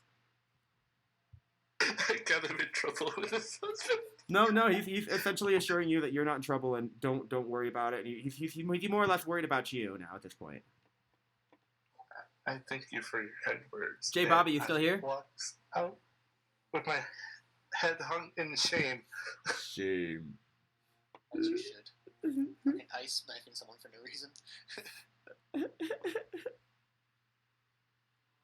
All right, you guys walk out into the inventor's room, and Fibbledib and Dabbledob immediately run up to you both and go, "Well, what happened? What happened?" Yeah, what happened? We told you on the way in. We killed the thing. I know, but what did the king say? Thanks. They said you guys were going to give us some magic items, possibly. Yeah, something, fighter. He said that they were going to give us magic items for it. They look at each other and say, "Are they better?" Dabble like walks away for a second. Do you guys want this monster body, by the way? They look at it and say, "Gross." Okay, he's going to go ask. You guys hear screaming from the hallway of, "They're better! They're better! The kings are better!" And a huge smile comes across Fibblestip's face as he says, oh, well, deal's a deal. Follow me. I'll leave the monster corpse here. I just leave Sylv here. I'm tired of carrying it. He likes trash. Oh, God, I'm just getting left behind now. It's been about an hour for this whole interaction, so you have a little bit more time to wake up. Can I try and slap her awake? No, because she's medically passed out. Smelling salts. Attack. As nobody has not one of you has healing. I do. And I'm the one that's out. Yeah, I only have that medical kit, and apparently it only stabilizes people. Damn. All right. Well, as you guys only face myself. sounds like you guys need to take a trip back to Vindalin. As you guys open, as he opens this door, you see that Fibblestib carries the keys, and he opens it, and the room contains a jumble of non-functional gnomish gizmos, as well as loose gears, twisted bits of metal, and other scraps that the gnomes use to cobble together new inventions. Amid the clutter, Fibblestib reaches into like a pile and pulls out what looks to be an amulet and this like pole. He hands them back to Yenrik and says, "This is a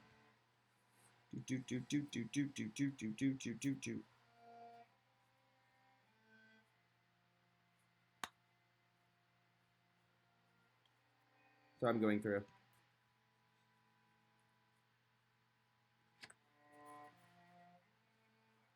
I have actual like cards for this because this is meant to be played in person, and the cards are not organized. My mistake, chat. I'm not perfect, okay, guys? So I'm looking through the cards. Give me a second. Take your time. Where the hell?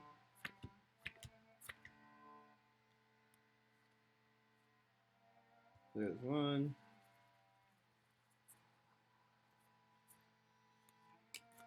Got him. J Bobby, the command should work now if you try the White Claw command. All right. He explains to you that the pole, while holding it, you can use an action to speak a command word and use it to collapse into a 1 foot long rod for ease of storage.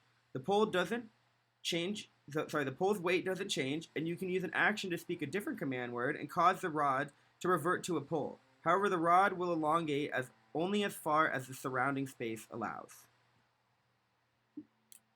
He explains to you that the amulet, which looks to be copper, contains tiny interlocking gears and is powered by magic from Mechanus, a plane of clockwork predictability.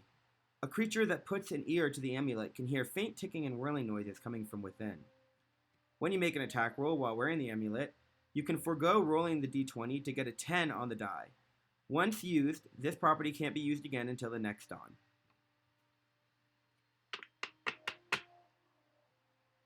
Is that a 10 plus modifier or just a 10? Straight up 10.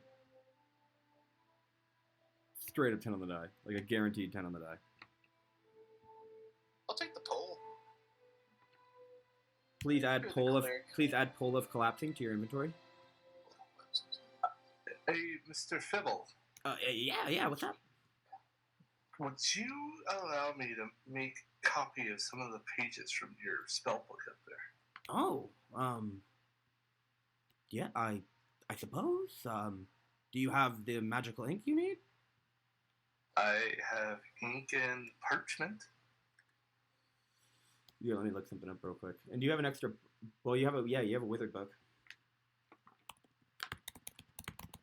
I don't know what I got.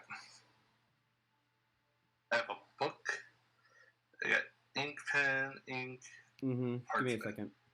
There's since we're going with And a official. spell book. I So wanna just do take you anything that have might help Sylvie out or Sally out? 50 gold pieces on you? No, I do not. It costs 50 gold pieces per level plus 2 hours. Essentially, that's for the components, like the ink you need and stuff like that. It's not just regular ink. Copy them down. No, it's magical ink. I can't find the pole of collapsing in the inventory manager. I'll add it for you, bud. Thank you. Yeah, I'm sorry, Zach. That's how it's officially ran. It's 50 gold pieces per spell level. Okay, but I can't like just copy them down, then do them magically later when I have coin. Like just write down what they say. It takes 2 hours a piece to copy these spells down, and you're not actually getting the spells in your book. You would essentially just be copying them down. I was just trying to help Sally. I understand what you're trying. Maybe I has some text spells. I 100% understand what you're trying to do. Do you happen to have any of this ink and stuff that I could borrow? No, that book has been with us for generations. It's the magic of Nomergard. Who added the amulet, by the way? 2. What? 2. There's two items here. Yeah, I was gonna put it on the cleric. On Sylvia. Oh, you're gonna give it to the got you. You can add Just shoving coal and- Sylvina, go ahead and add clockwork amulet to your inventory. Alright. I added that pull of collapsing, Yenrik. Thank you. Oh, I show them the work order request paper parchment. Do you have anything that might help fight a dragon?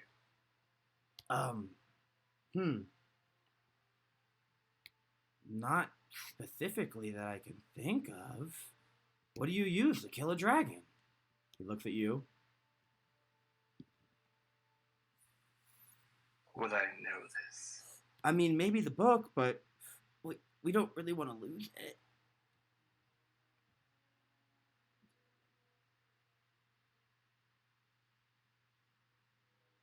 Go ahead and roll me a persuasion check. It's going to be a hard check, but you can roll to persuade him to try to get this book from him. I would like to assist. Yeah, okay. Who has the higher plus? It's going to be you, because you so are I the just one roll trying it to with convince. advantage. You roll it with advantage. I'm telling you, I have set the DC already in my head. 16. Fuck. He says, kind of after a little bit of like, little small chat of like, it's with generations and family. He says, I just don't think the kings would be happy if I gave it to you. As much as I want to help, it's just, what if the dragon comes here and we need it? He looks at you slightly disappointed.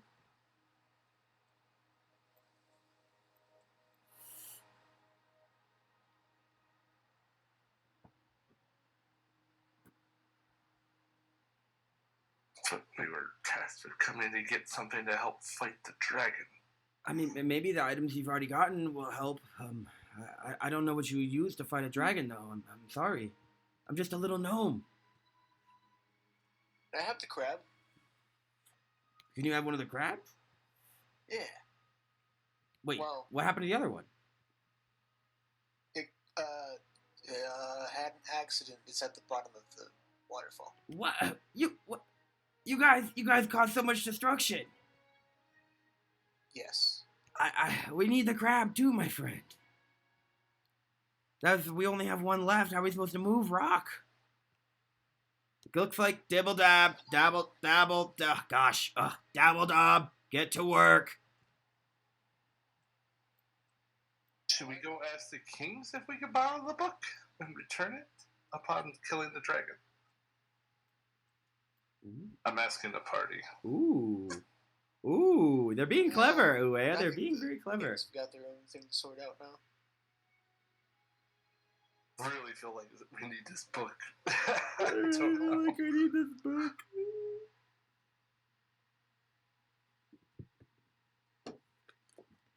Can I come back if I can get these materials to make a copy of it? Of course, you're always welcome in Numergard for your help. All right. Perhaps I shall return.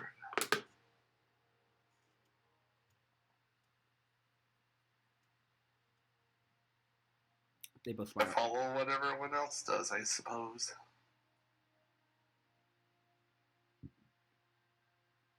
Guess we'll be on our way out. Leaving Numergard? Yep.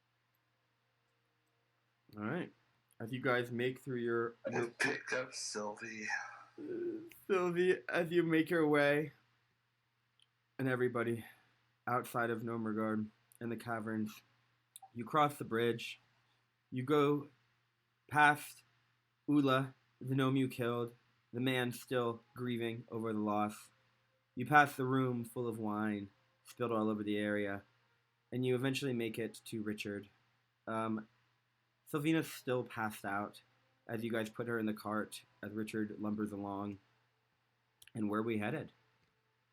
Well, first I'd like to fill my water skin with the special magic water. Ooh, okay. I'll fill my water skin with special magic water. Okay. Oh gosh. If I had a different container, I'd use that, but I don't have anything. I'll use my water skin and fill it with the magic water. Ooh, okay. Well, I will drink Water skin. the special magic water. If you drink the special magic water, it's delicious. But nothing happens. Can we take a long rest and then go for the hag? Outside of Nomergard, yeah, you can take a long rest here. You guys feel I'm pretty safe asking here. them if we should. Probably. Yes, we should. Especially with an unconscious person.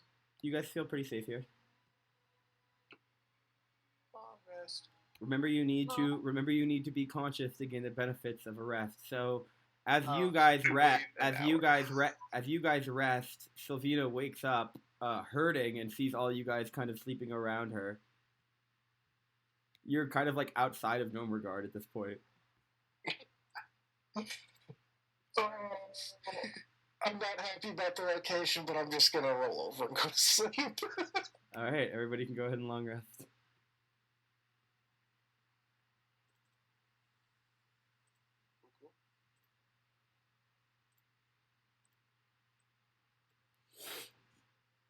Off to the hack we go. Hag. The old lady that we gotta go He's calling her a escort. hag. She got to be a hag for I know, right? Only hags live by themselves off in the wilderness. Zach, you live by yourself. Life. She helps people. Like, Oh yeah, she's an old midwife. she's like a supporting person in the community. Hag. Supporting person in the community. That's messed up, Zach. That's messed up. Well, as we move along, do you guys want to RP about anything? Who has those gemstones, by the way? I do. Okay. Who's I do? Me. Yunrik. Who's me? Me is I do. Who's I do? Me. Who's me? I am. Who's I am? The one that likes crabs, I guess. Okay. That's too much information. Okay. You can leave that in the bedroom. Oh, I'm sick now. I'm going to word ban the word crabs now. You can IRL ban it in stream if you'd like. I know I can, but I don't know if we make points. Yeah. When are you guys gonna start donating to that sidekick? You guys seem to need it. You don't think they're just gonna get harder for you, right? We'll be fine. Listen, We won't have enough points by the time we get to think that. about it. This session's going 3 times as good as the last one. I will tell you. Yeah. You guys are gonna be pretty pleased when you reap the results of your hard work. Rava with the 2,000. All right, we're gonna take a fiver break real quick. Let's pick it back up at 4:33, 4:34. So we can go to the bathroom, water. We've been playing for almost 3 hours straight. So let's do a bathroom break real quick, okay? I've been on the bathroom. I've been on the toilet this whole time. What are you talking about? That'd be so. That would be so. Play smarter, not harder. That'd be so funny. All right, we're gonna go to my be right back screen.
We are live again, ladies and gentlemen. Let's do it. So we are heading to Umbridge Hill, eh? The old hag. Yeah, it's to get to warn the midwife or bring her back or something. What do you mean? Can you buy these points? I want to buy our helper. I think that, and this is 100% your decision, and you might want to research this, but I think if you are a subscriber and a higher tier subscriber or bits accumulate more channel points quicker. Look that up though, because I'm not positive, but there is a way you can accumulate channel points quicker. I'm not sure how it's done. Just type in like Twitch channel points and like you'll see how the algorithm works. It has something to do with supporting me. But don't do that if you don't have the means, please. What were you saying, Naya? How do you donate towards the sidekick? That's your channel point. So those are those little eucalyptus leaves at the bottom, next to the Okay. under the And same you message. click on this top thing that says Dragon Icespire Sidekick. Oh, I see. Yep. And you can also, like I said, chat. You guys can also like give them curses and stuff like that. You guys can be part of this game and help out them or hurt them, essentially. So definitely accumulate those channel points and be part of the game. Here's the curses list. Here you go. Have 2,000 more eucalyptus leaves. Thank you, Naya, for the contribution for the players. Even though you're one of them. Don't worry, somebody will come in here with a decent amount of points. I know Ice Lightning was sitting on a bit for a while, and I know a couple other people are sitting around with some of them. All right, as you guys head to Umbridge, you want to roleplay or you just want to skip over there? Anything you guys want to talk about, discuss? Plans? Let's just. I can never remember their names. Who? That's Sylvie. So, did you see the light?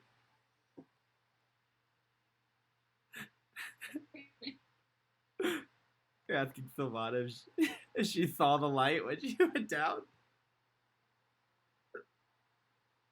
Do I still have my wings? At this point, when you woke up, they were actually gone, and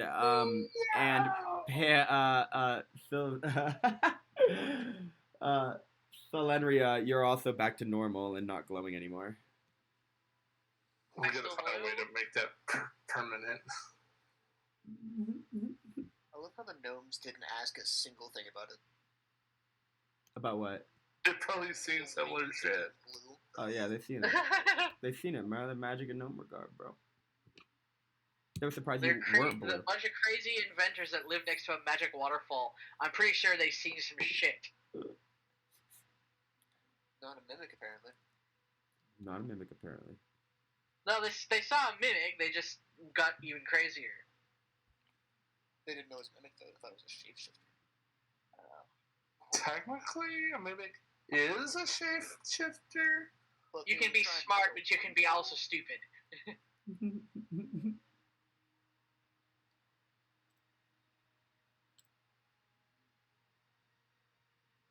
You guys end up taking about a couple days to get over to Umbridge Hill, and you get there with Dick the Donkey and yourselves. Give me a second, I'm gonna drop your tokens. Why didn't any of us think to check those glowing berries in the middle of the river? Why don't you check them? I said, why didn't any of us? River glowing berries? The mushrooms he's talking about. Oh, forgot about them. This place is huge, by the way. Humongous. I don't have the token for the donkey.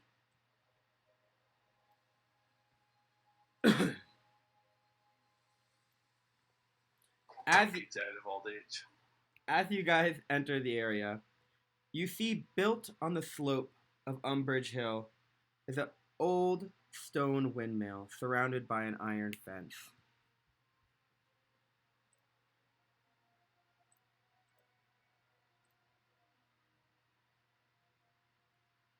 You guys also notice immediately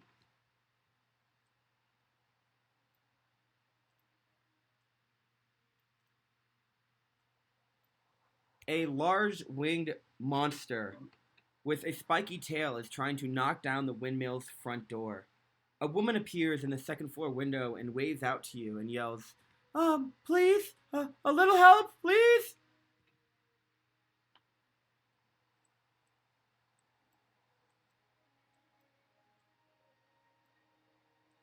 Alright, I guess we make our way up. But where'd Sylvina go?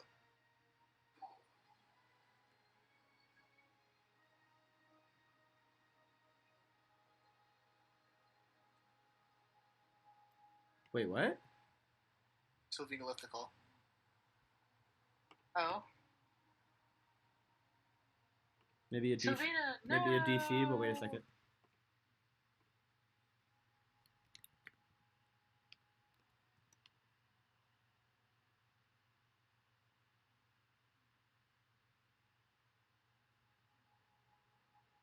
Just looking, I'm just catching up with your guys' general on this. You guys are crazy. I'll text him and see if he's good or if he had an internet drop or something. I'm good. Oh, you're back. You're back. Cool, Good. cool. Yeah, my Discord locked up and I couldn't do anything. So No worries, no worries. Dude, what's the last thing you heard? something about something winged. Okay, is that a chimera? All right. So, built on the slope of Umbridge Hill is an old stone windmill surrounded by an iron fence. A large winged monster with a spiky tail is trying to knock down the windmill's front door. A woman appears in the second floor window and waves out to you and yells, please, a little help, please? Do any of us know what that thing might be? You could go ahead and roll a nature check to see if you recognize it. Yes, please. All of us, or just one? Everybody can. You guys see it. 30-20. 11.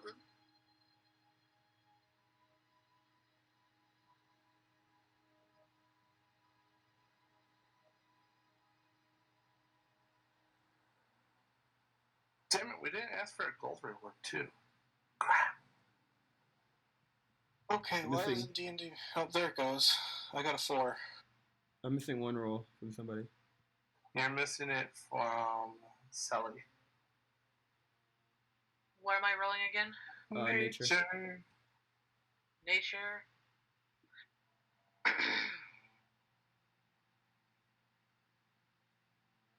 Eight. I'm assuming I have to tell everybody everything again. Yep. Rava, you being in the area for so long, you've picked up a couple stories here and there. You recognize this to be the Manticore.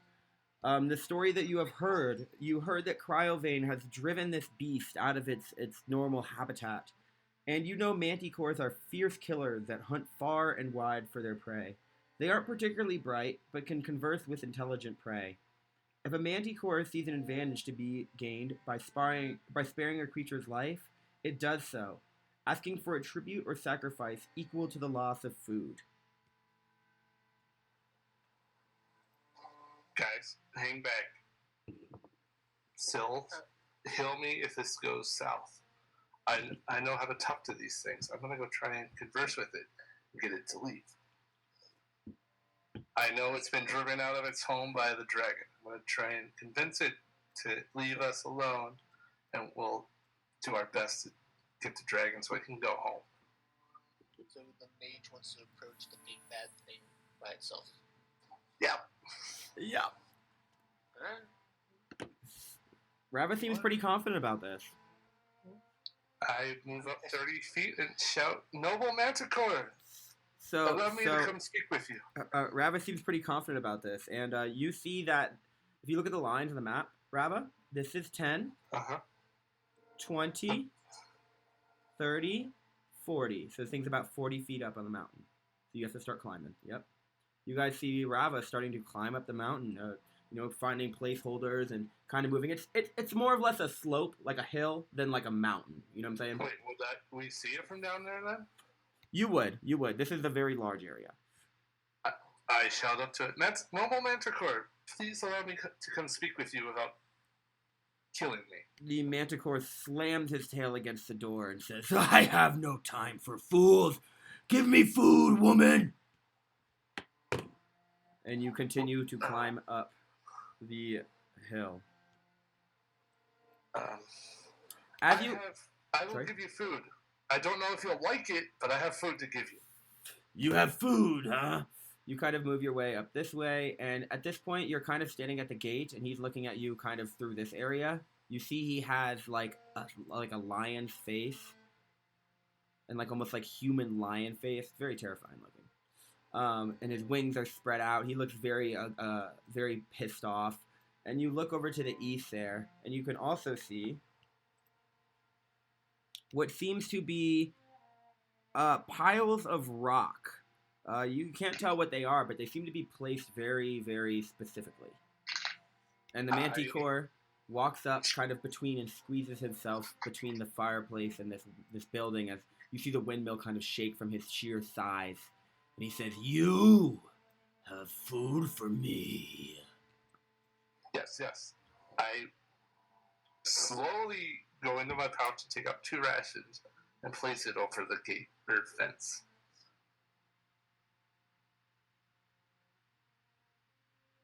Give me a sec.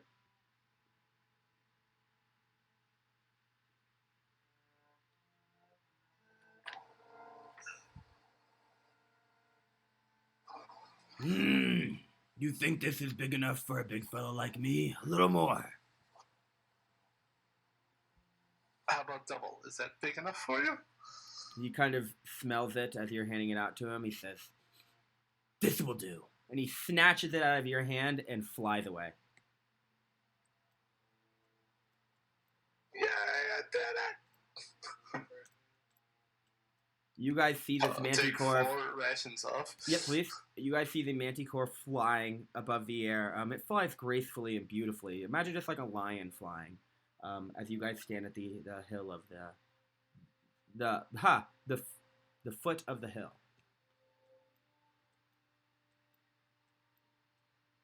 I'm gonna start to I'm gonna jump over this fence and start to approach the tower. As you guys start to come up the hill, you hear the woman go, "Oh my gosh, thank heaven, thank you, please, please, I'll unlock the door." And she moves away from the window. As you step into that area, Yenrik, you see that there's a fireplace, and all that remains of this old stone house. Yenrik, please go ahead and roll me a perception check. Perception.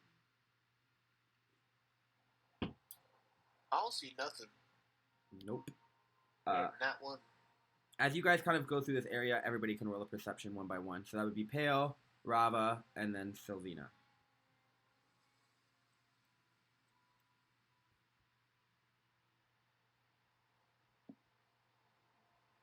I rolled an 11. Okay.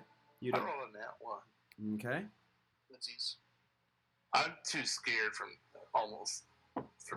dealing with the manticore.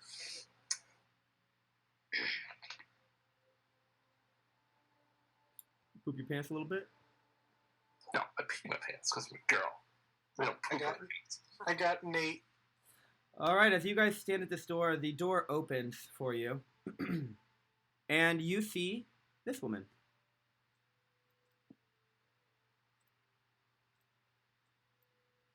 It's the old hag. Hello. My name is Adabra. Nice to meet you. Thank you so much. I sell healing potions here for 50 gold pieces if you ever need them, but for my thanks, here's one for free.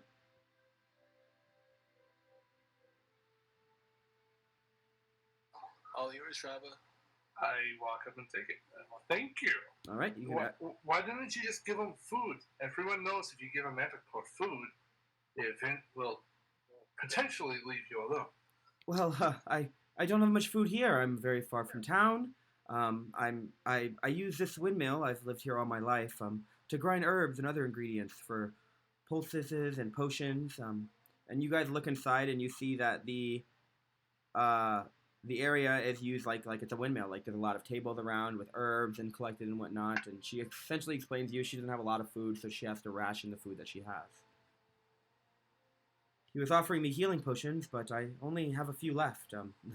You know. Are you the midwife we're looking for to escort back to town?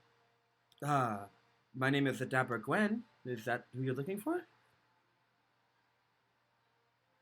Perhaps. I would like to roll intelligence. I'm gonna take out the sheet. All right. That also works. Just read the sheet. Did you notice that she's missing one of the sheets? Yeah, I would now. Because they'd be all together.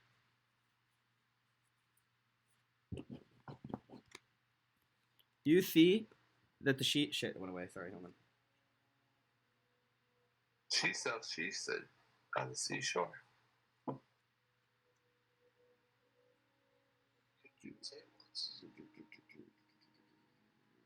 That was the whole point. I did it on purpose. D&D.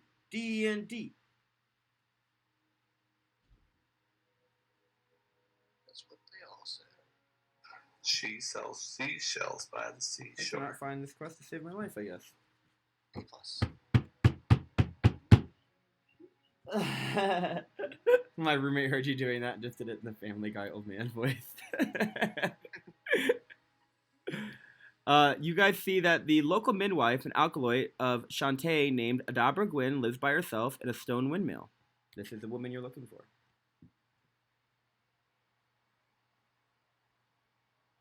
Alrighty. It seems you be the midwife. Yes, but I have no desire to go back to Fandalin. There was just recently an attack there. Why would I go there?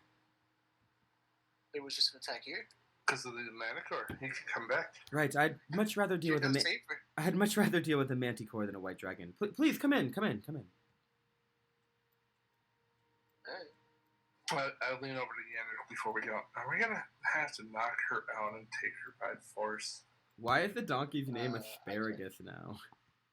Don't worry about it. Don't worry about it. His name was It's Richard. not even- I haven't said anything. It's supposed to be asparagus because it's not even spelled right. I don't think it was supposed to be Everything spelled was right. hard.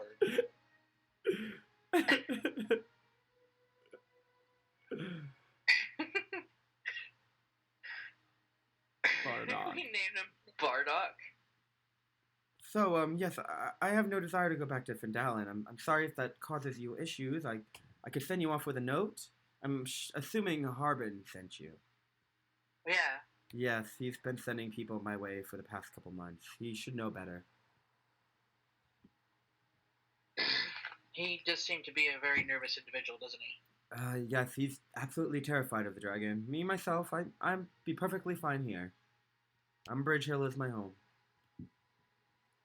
Well, you did say you were far from town and that you were lacking in food. Do you want us to escort you there and back again? So that you can resupply? Oh, that would be lovely, but, I'm actually, how unfortunate. I'm actually working on brewing potions right now.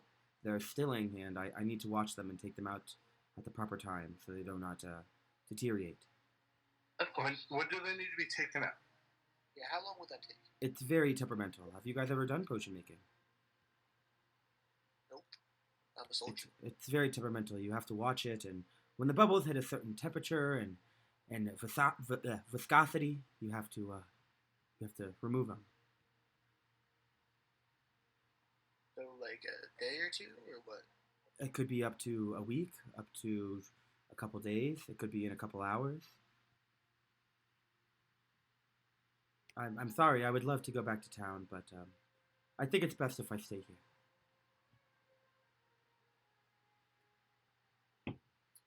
Your tower is almost falling down from the Manticore attack. I don't think it's safe for you here. Well, Umbridge has a lot of history. That area over there, and she kind of points out the window, says there's buried dwarves there. There was a war here many, many years ago before I was here.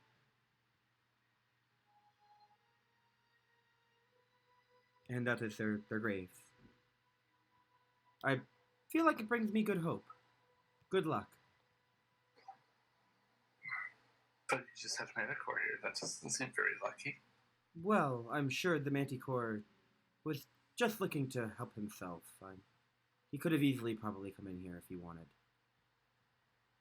I think he was just trying to give me a bit of a scare. Can I roll insight? For what? Just general suspicion. Of? Her in general. I don't like why she's so attached to the area. Yeah, go ahead. I know nothing. She really likes it here. Crazy. It is beautiful. The grass is very green. The hills kind of roll along one another. The breeze kind of carries everything around. I'd like to roll insight on Dio, as he was very defensive there. It's fucking pretty, dude, alright? Look, Dude, know I you made want this map. your home Get out of here, here. But we were tasked with bringing you here. We need that money to help us fight the dragon, and we can't get it if we don't bring it back. I understand. I can send you with a note, maybe a token that you can show Harbin that I'm okay. I have no interest in leaving. I'm sorry. I point out to the cart. Tell that to the guys that we had to bring to be buried. We tried to warn them too, and it was already too late. Oh my. It We're seems not like rolled a 16 on insight. Can I just use that to casually and in an unsuspicious manner, just kind of look around the room to see if there's hints of anything weird? Totally. You see kind of a stairwell that leads upwards, which you could probably assume is her quarters. As you look around, like I said, you see herbs, mortars and pestles, a lot of different flasks and alchemy supplies. I think you are ultimately looking for is something that is an attachment. You do see pictures of what seems to be Adabra's family or maybe friends, a couple pictures of Adabra hand painted. There's also a picture and a portrait of like Umbridge, from the outside looking view. You see that she's been established here for a good bit of time. There's wear and tear on the ground, a lot of different leaves and stuff. It's not very well kept, but that kind of shows you that she has some type of establishment here.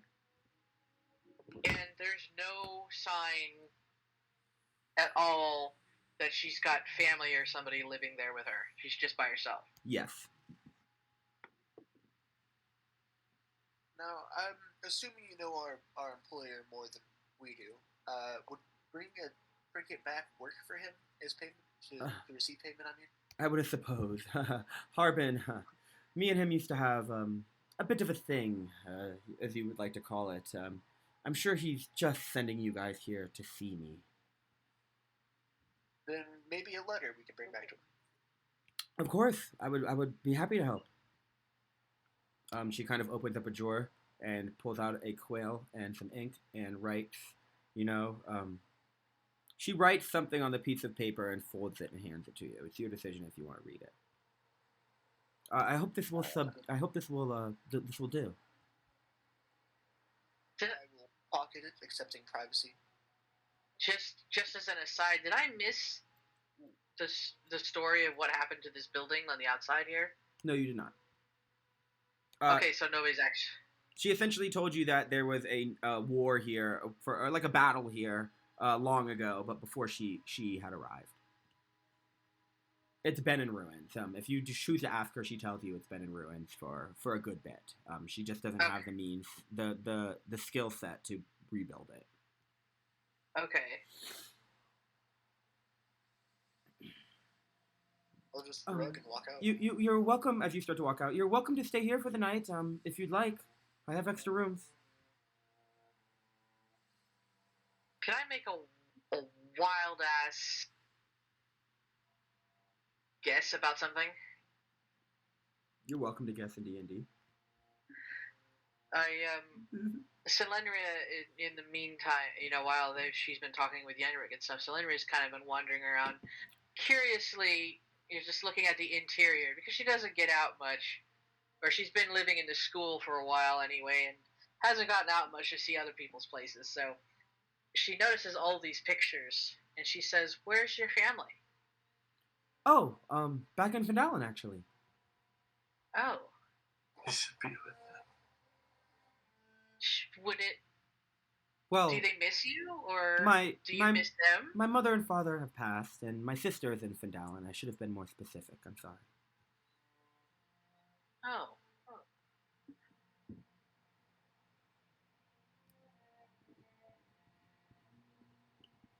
Yes, my sister, she runs the Shrine of Luck in Fandalin. She should be there. I see. Do you not think that she's concerned about you? Well, she comes here and visits every once in a while, but she enjoys the town more than I do. I enjoy the nature. Being a potion maker and all, an alkalite.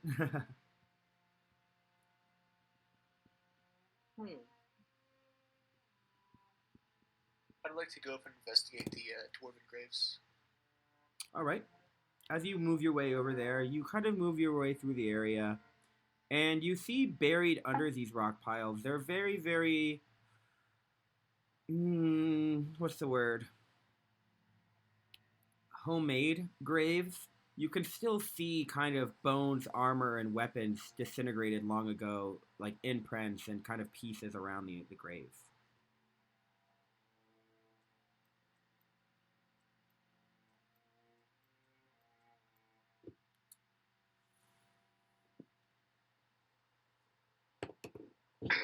I just realized something. What?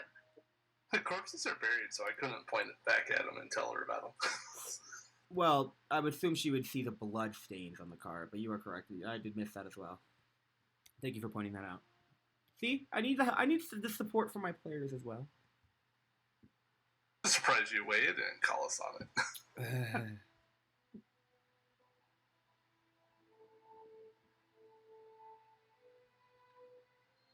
I guess Yenrik will just stand up here and mourn flood the graves for stolen to the Srimita. You guys see Yenrik kind of just standing there, kind of like just looking around. He almost kind of kneels down as you see him make some type of hand movements, but you guys really can't see from how far what he's doing. You guys are still chit-chatting with Adabra. What is the next move? Are you guys going to stay here for the night? Move your way back to Fandalin? We might as well head back. I don't think we can convince her to leave. Unless Yeah. we take her by force. I don't want to take this woman by force, so... Oh yeah, we're definitely demonetized. I don't want to take this woman by force. Didn't mean it like that. I know you didn't, but it's just like, I think it's funny because YouTube will look at it and just be like, oh, hell nah. We're gonna get banned now. No, I think my videos are fine for YouTube. I don't think we're doing anything that would get demonetized.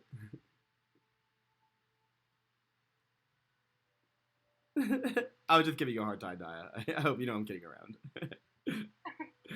Alright, so you guys leave the area. It is about 2 o'clock in the afternoon, so you know you'd probably make it to Fandalin roughly around dinner time, 5 or 6. It's only a couple miles.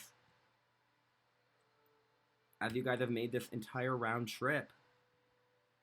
Did all the things. What time is it when we can play? Around dinner time is what he just said. Oh, okay, sorry. I love my cat, so.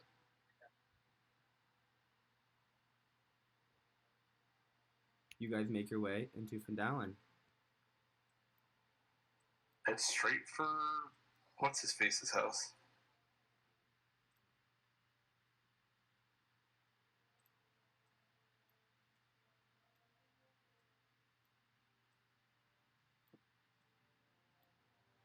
As you guys knock on Harbin Wester's door, you hear, "Oh, if you're a dragon, I'm much, much too small to eat." We're not dragons. Open the door. Oh, no, no, I cannot open this door. What can I help you with? Who's out there? We finished all 3 of your missions. Did you? Did you see the new ones on the board I put? There's new ones. Of course. We'll check later. There's always things to be done. We would like to be paid for these ones first. Of course. So you're telling me you have completed the Dwarven Excavation, the Nomergard, and the Umbridge? Yes. Okay. Well, what did you... The Umbridge one, not so much. She refuses to come back, but she gave us a letter saying she was staying there. You just hear, like, kind of like... I don't know how to explain this to you guys. Like, you hear, like, almost like a thud of someone's head slam against the door. Are you okay? No. You need us to come in and help you? Oh, I am fine. I just... she's very hard-headed. Oh, excuse me. Sorry. What did you get from the Dwarven Excavation? Couple of dead bodies. What? They did not make it? Nope. They got greedy, touched this gem on the statue, and exploded. Oh, man. Well, what were the prospectors' names? I guess I'll have to roll insight. You have to prove you actually went there, you know what I'm saying? Nat 20, I know. Do you actually remember or no? No, I do not. You guys are the worst note takers ever. Wait, we're supposed to take notes? That's typically what you do for D&D. You remember them to be Dazzlin and Norbis, don't you remember? Davlin and Nordic. Davlin and Norbith. I said Davlin and Nordic. Oh, yes. That's, what a shame. Well, I guess your warning came too late. What did you get from Nomergard, then? A few magical items helped him solve an issue with a mimic. Oh, really? What anything useful? Yeah. Got a pole. Extends. And that's it? That's all they've given you? They're great That adventures. shoots off light and noise. Huh. That doesn't seem very useful. Is that it? But they have the spell book.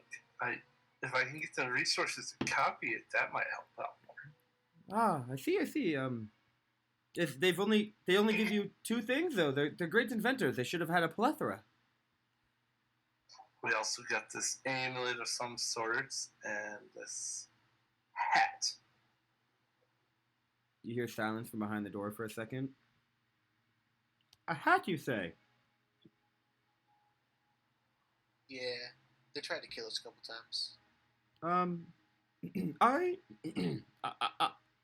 I'll take the hat. What? No. But that was part of the mission. Bring something back useful. I need the hat. I have a bald spot. It gets quiet again. Will the payment in return be equivalent to the hat? I'll give you 50 gold pieces. Insight on why he wants the hat. Because he Alright. just said he has a bald spot. You can insight that. Yeah, I don't believe him. Go ahead, insight it. Being bald is fashionable now. You don't need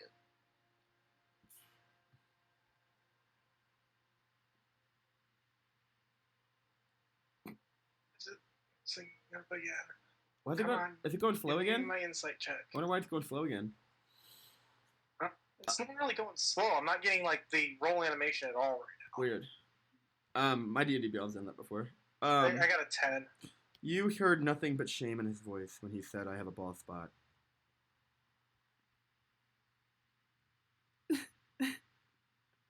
Alright, I reloaded the page. It's working fine now. Give him the hat so we can get paid. And I'll take the hat if you're willing. About Adabra, to be honest, adventurers, I didn't expect her to come. Do you have something? Did she give you anything? I scared off a manicore. The manticore's around, you say. Scared off is a little. Shut up. Aired off, you mean bribed off. Did Adabra, is she okay? Did she give you anything? Who took the note? Yeah, I'll pass the letter under the door. You slide it and you just hear like a smell, like somebody sniffing. I don't know if that picked up on Mike. Yeah. And he goes, oh my, she's wonderful. Okay, then, adventurers, I can help you. So that is going to be 50 for the dwarven. If you want to slide the hat under the door, you're welcome to as well. I don't think it'll fit. We're gonna have to open it up. We don't want to damage it and render it useless. It's okay. You can just slide it. I will not open this door. I will. You could be dragons. We just gave you a letter from your almost Dragons are cunning and intelligent creatures. Dragons can't shapeshift, and they wouldn't be able to slide a note under the door. So if you just want to slide the hat under, I can give you your payment. Back completely out of character here. Dragons can actually shapeshift into people. The ones that do, though, are metallic dragons. They're the good ones. And you know it's a white or a blue dragon or whatever. Yeah, white dragons.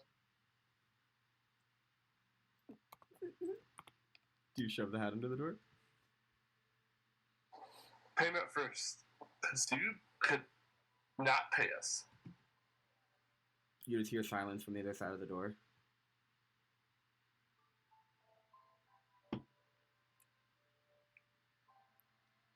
weren't able to make a fake hat so we can keep the magical one. Well, that What's the magical one even do? Allows you to possibly cast a cantrip from the wizard cantrip list. who has it? I think Sully has it. Yeah. Selena, are you gonna slide it under the door? If it's Sully's choice. Selena, are you there? Yeah. How you doing, chat? We're almost 4 hours in, baby. Let's see. Oh God, I'm in the wrong thing. What is my choice again? To give him the magic hat. To put on the magic hat? To give him the magic hat. To give him the magic hat. Or don't. Why am I giving him the magic hat again? He wants it because he's got a bald spot. So we can get paid.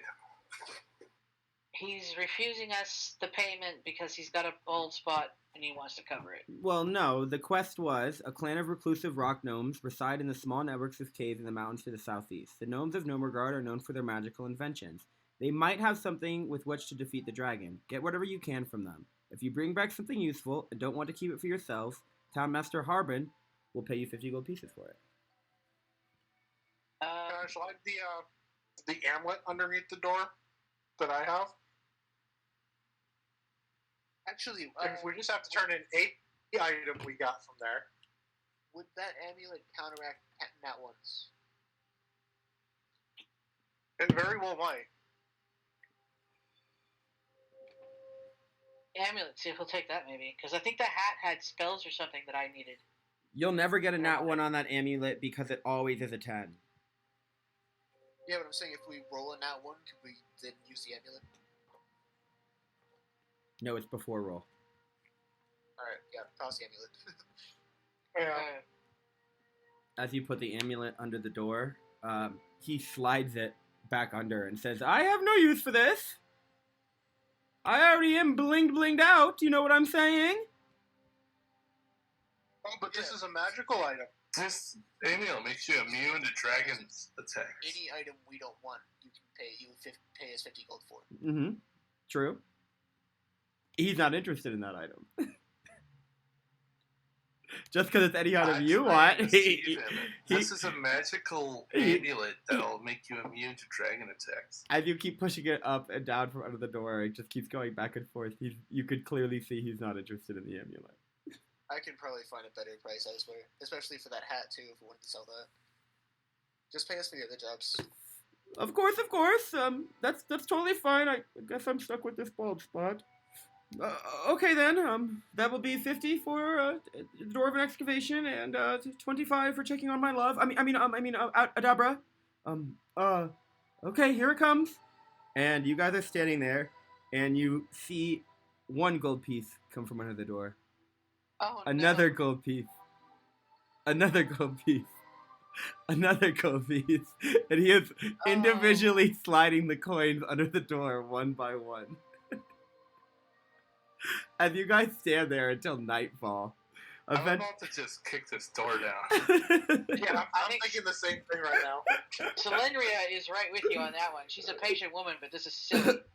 As he can almost feel the tension from the other side of the door, the pile starts to get bigger and bigger. It's about like 30, 40 now, and you hear Harbin kind of speak up on the other side of the door.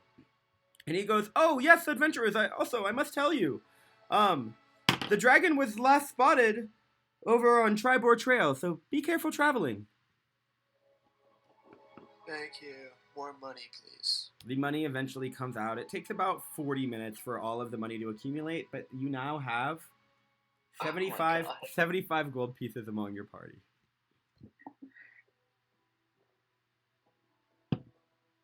Not to be a stickler, but I think we need some emotional payment for that Yeah. length of time. Here you go. Your emotional payment is you guys can all level up to level 3. Okay. Damn. Oh, level 3? We skipped a level? Holy shit! It's like skipping a grade. Hold on, I gotta remember how to level up now. Yep, you guys can go ahead and do that. I'm gonna just go ahead and talk to chat for a second. Hope you guys are enjoying it. Hope you're having fun. Ooh, what should I take for my arcane tradition? How are you looking on time? Do you guys want to on go and continue, or do you want to pause here? I think I want to pause here because I am really wore out. Okay, no worries. We can do that. This is a good place to pause anyway, because then we'll pause here. So you guys can go ahead and level up. Can we pick up the other quests so that we have something to think about Yes. over the next week? Yes. All right. Arcane tradition. I go with conjuration, so everything to make a spell is halved.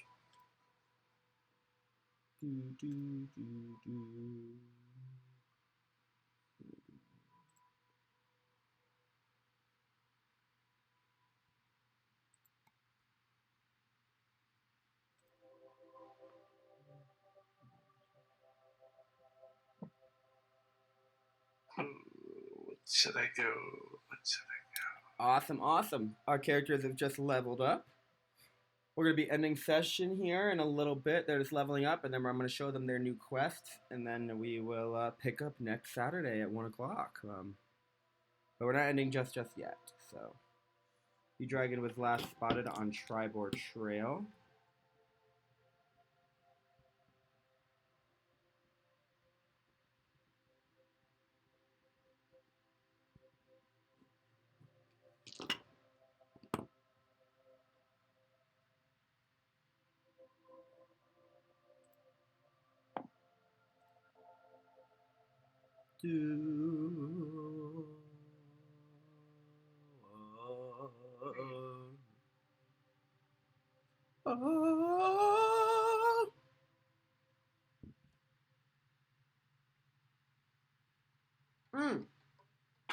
Slam it. Slam it. Slam it. No bitches allowed. Full send, posture. Go. No bitches allowed. That's a good video. But yes, remember chat that you guys can be part of this game with your eucalyptus leaf channel points. You can give them potions of healing, disadvantage, advantage. You can give them all types of different things. Curses. You can give them curses. How's the level up coming along, players? I'm trying to figure out what school I should take. Yeah, same. Yeah, you guys didn't expect to level up that quickly, did you? Necromancy or enchantment?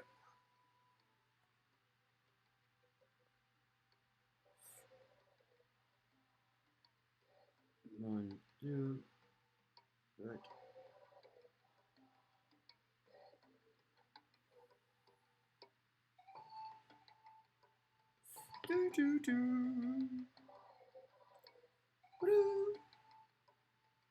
War magic seems interesting. Hanging out.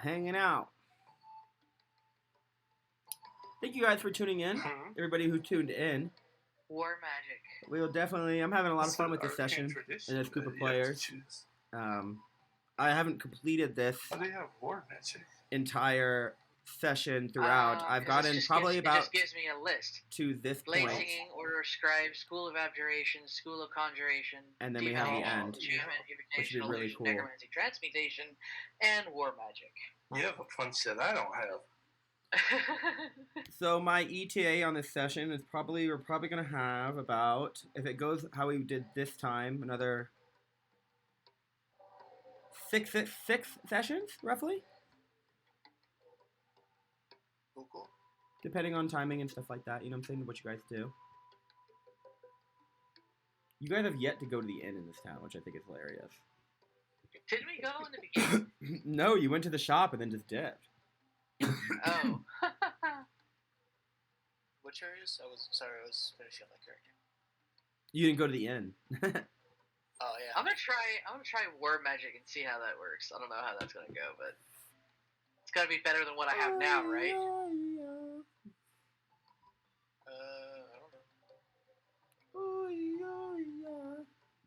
Yo, do you want me to share content? Oh, you're welcome to if They you. can see, You're welcome to if you they want can to. see everything. You're welcome to if you want to. Okay. My D and The D only one I subscription really right know now. is, necromancy. 'Cause necromancy's fun. All right, go ahead. You guys reload your pages. You should have more options now. I'm good. Well, we still have the same ones. Well, my hit points are 17 now. 17 out Mine's of 17. 31. Hefty. How? I have 27 or 26. It's called being a fighter, bro. Hefty. No, I have 26 hit points. I have more than she does. I have 27. I don't know. Twice? Why? Yeah, why do I only have... You should be level 3. Are you level 3? I'm level 3. Damn. I only What's your had... Constitution modifier? +1. That's probably why. Yeah, that'll do it. Mine's 18, so yeah, that's why. Wizards aren't supposed to get hit, though, so you'll be fine. Okay, so I need to check my spells. See There we go. Now I have a few more.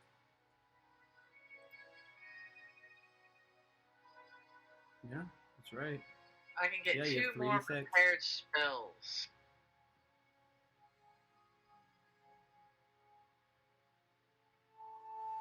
Level up, level up, level up, level up, level up, level up, level up, level up, level up. All right, I'm good to go. as you guys move on over to the town hall to check out the new quest put up by Harbin Wester.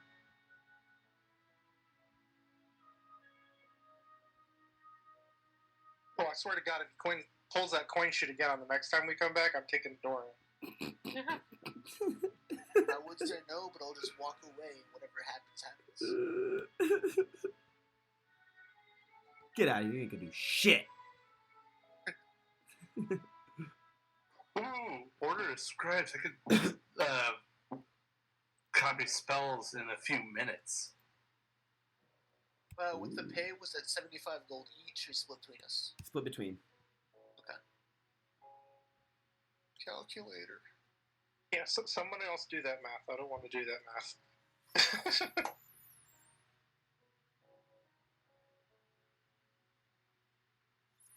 It's Jim's magic missile. I don't know. We need to keep 18 golds and, well, 18.75, so like 18 gold, 7 silver. And You create 3 twisting, whistling, hypoallergenic, gluten-free darts of magical force. Yeah. Alrighty then. So everyone add 18 gold and 7 silver. 2 people will get 8 silver instead of 7. I'll take 7, so someone else can grab an 8. Alright. Money. I'll take the other 7.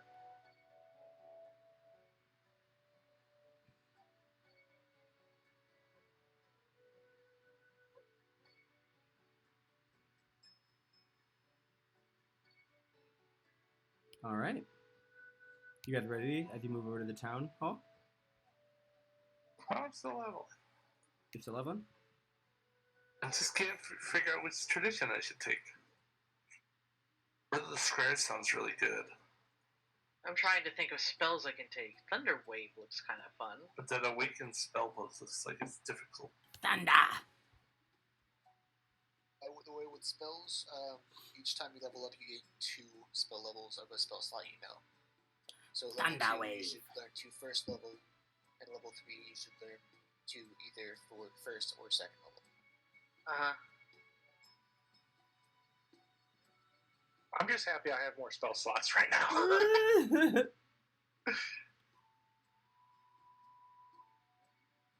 Having 2 really sucks. All right. You guys ready? Can I change my cantrips? Yeah, allow one when you add your level up. You can switch them around. Because these ones are shit. I don't want them. Yo, take an attacking one. What does this one do? How many level 2s do I learn? Spell slot. Spell you learn. Spells I learned. I get 2 more spells to prepare. Alright, so at level 3, you should be able to learn 2 spells. Sorry, chat. They're leveling up, First, and second, we are about to third, raid fourth. out, actually. But I would stick around because you will get channel points for a raid, and you can help next week Pretty sure on that's Saturday. others. if you choose to. Oh, that's horrifying. They're doing a level up right now, and then we're going to show them the next missions for next week, and then we're going to raid. We ready to go, guys? Yeah, I'm ready. All right, I'm going to go ahead and boot it up. As you guys leave Harbin Wester's house and head over to the town hall, you see 3 new jobs on the board. I'm gonna read them. Here they are, chat. You see Butterskull Ranch Quest, Loggers Camp Quest, and the Mountain Toes Quest.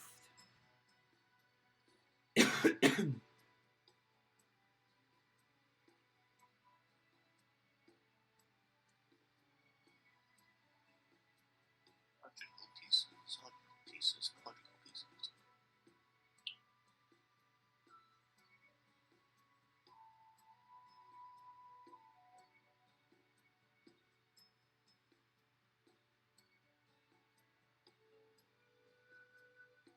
So how many gold pieces did I get? Oh, and I'm finally done leveling. I have no idea. You guys broke down the gold. I think everybody's reading the quest. Loggers camp seems pretty easy. Henrix. Sport mission should be fine. So, This is Butterskull will probably have to 18. Rava, you got 18 gold pieces and 8 silver pieces. thank you. What do you guys think about the new quest?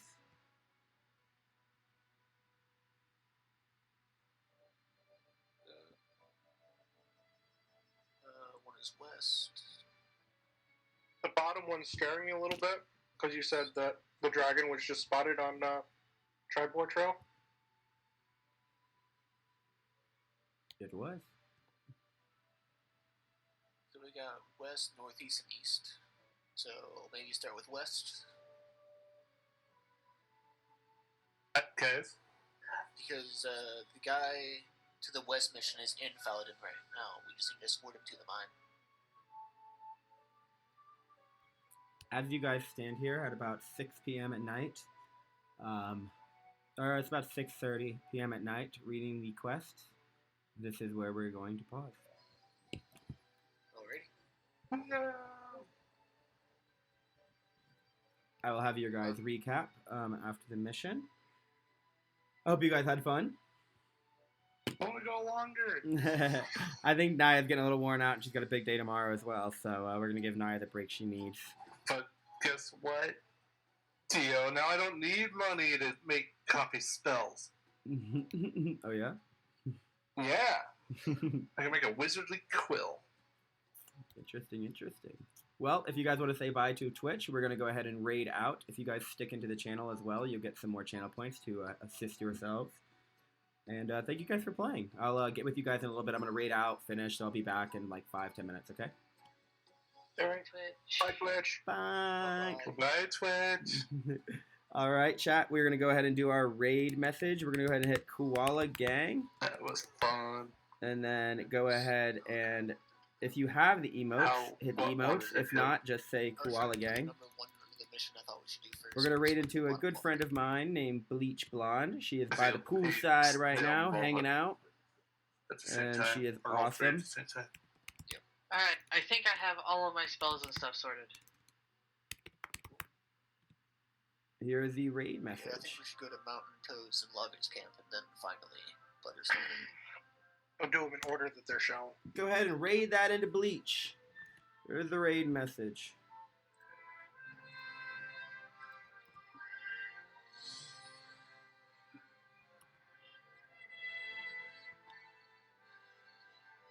My chaotic there. good side is going to start showing pretty soon. There's the raid message. Copy and paste that into her chat. Guys, I have a overpowered magic missile now. Very nice. Scorching Ray. You still have to roll for hit. Whoa, why isn't it posting? Well, then it's not magic missile. I said it's an overpowered magic missile. What is going on? But the whole thing with magic missile is you don't have to roll for hit. No bitches allowed. What I normally do is I just cast There's the magic raid missiles message. We're gonna raid in. So bleached. You know what? Let him be happy. He's never played a wizard before. He'll figure it. I'm gonna shoot an acid arrow at your butt. If it lets me. Uh, Sorry, my internet is freaking out. I've heard the spell is good. I just personally don't use it. Yeah. Raise a fire that do 2d6 There we go. if they hit. Each. That was kind of crazy. And you get to cast it twice, and then you're kaput for 8 hours. There is the raid message. That fits your character just perfectly fine. There we go. Do I learn a new cantrip at level 3 too? Hey, with that spell though, with the scorching ray or whatever, you have to roll to hit for each blast. Yep.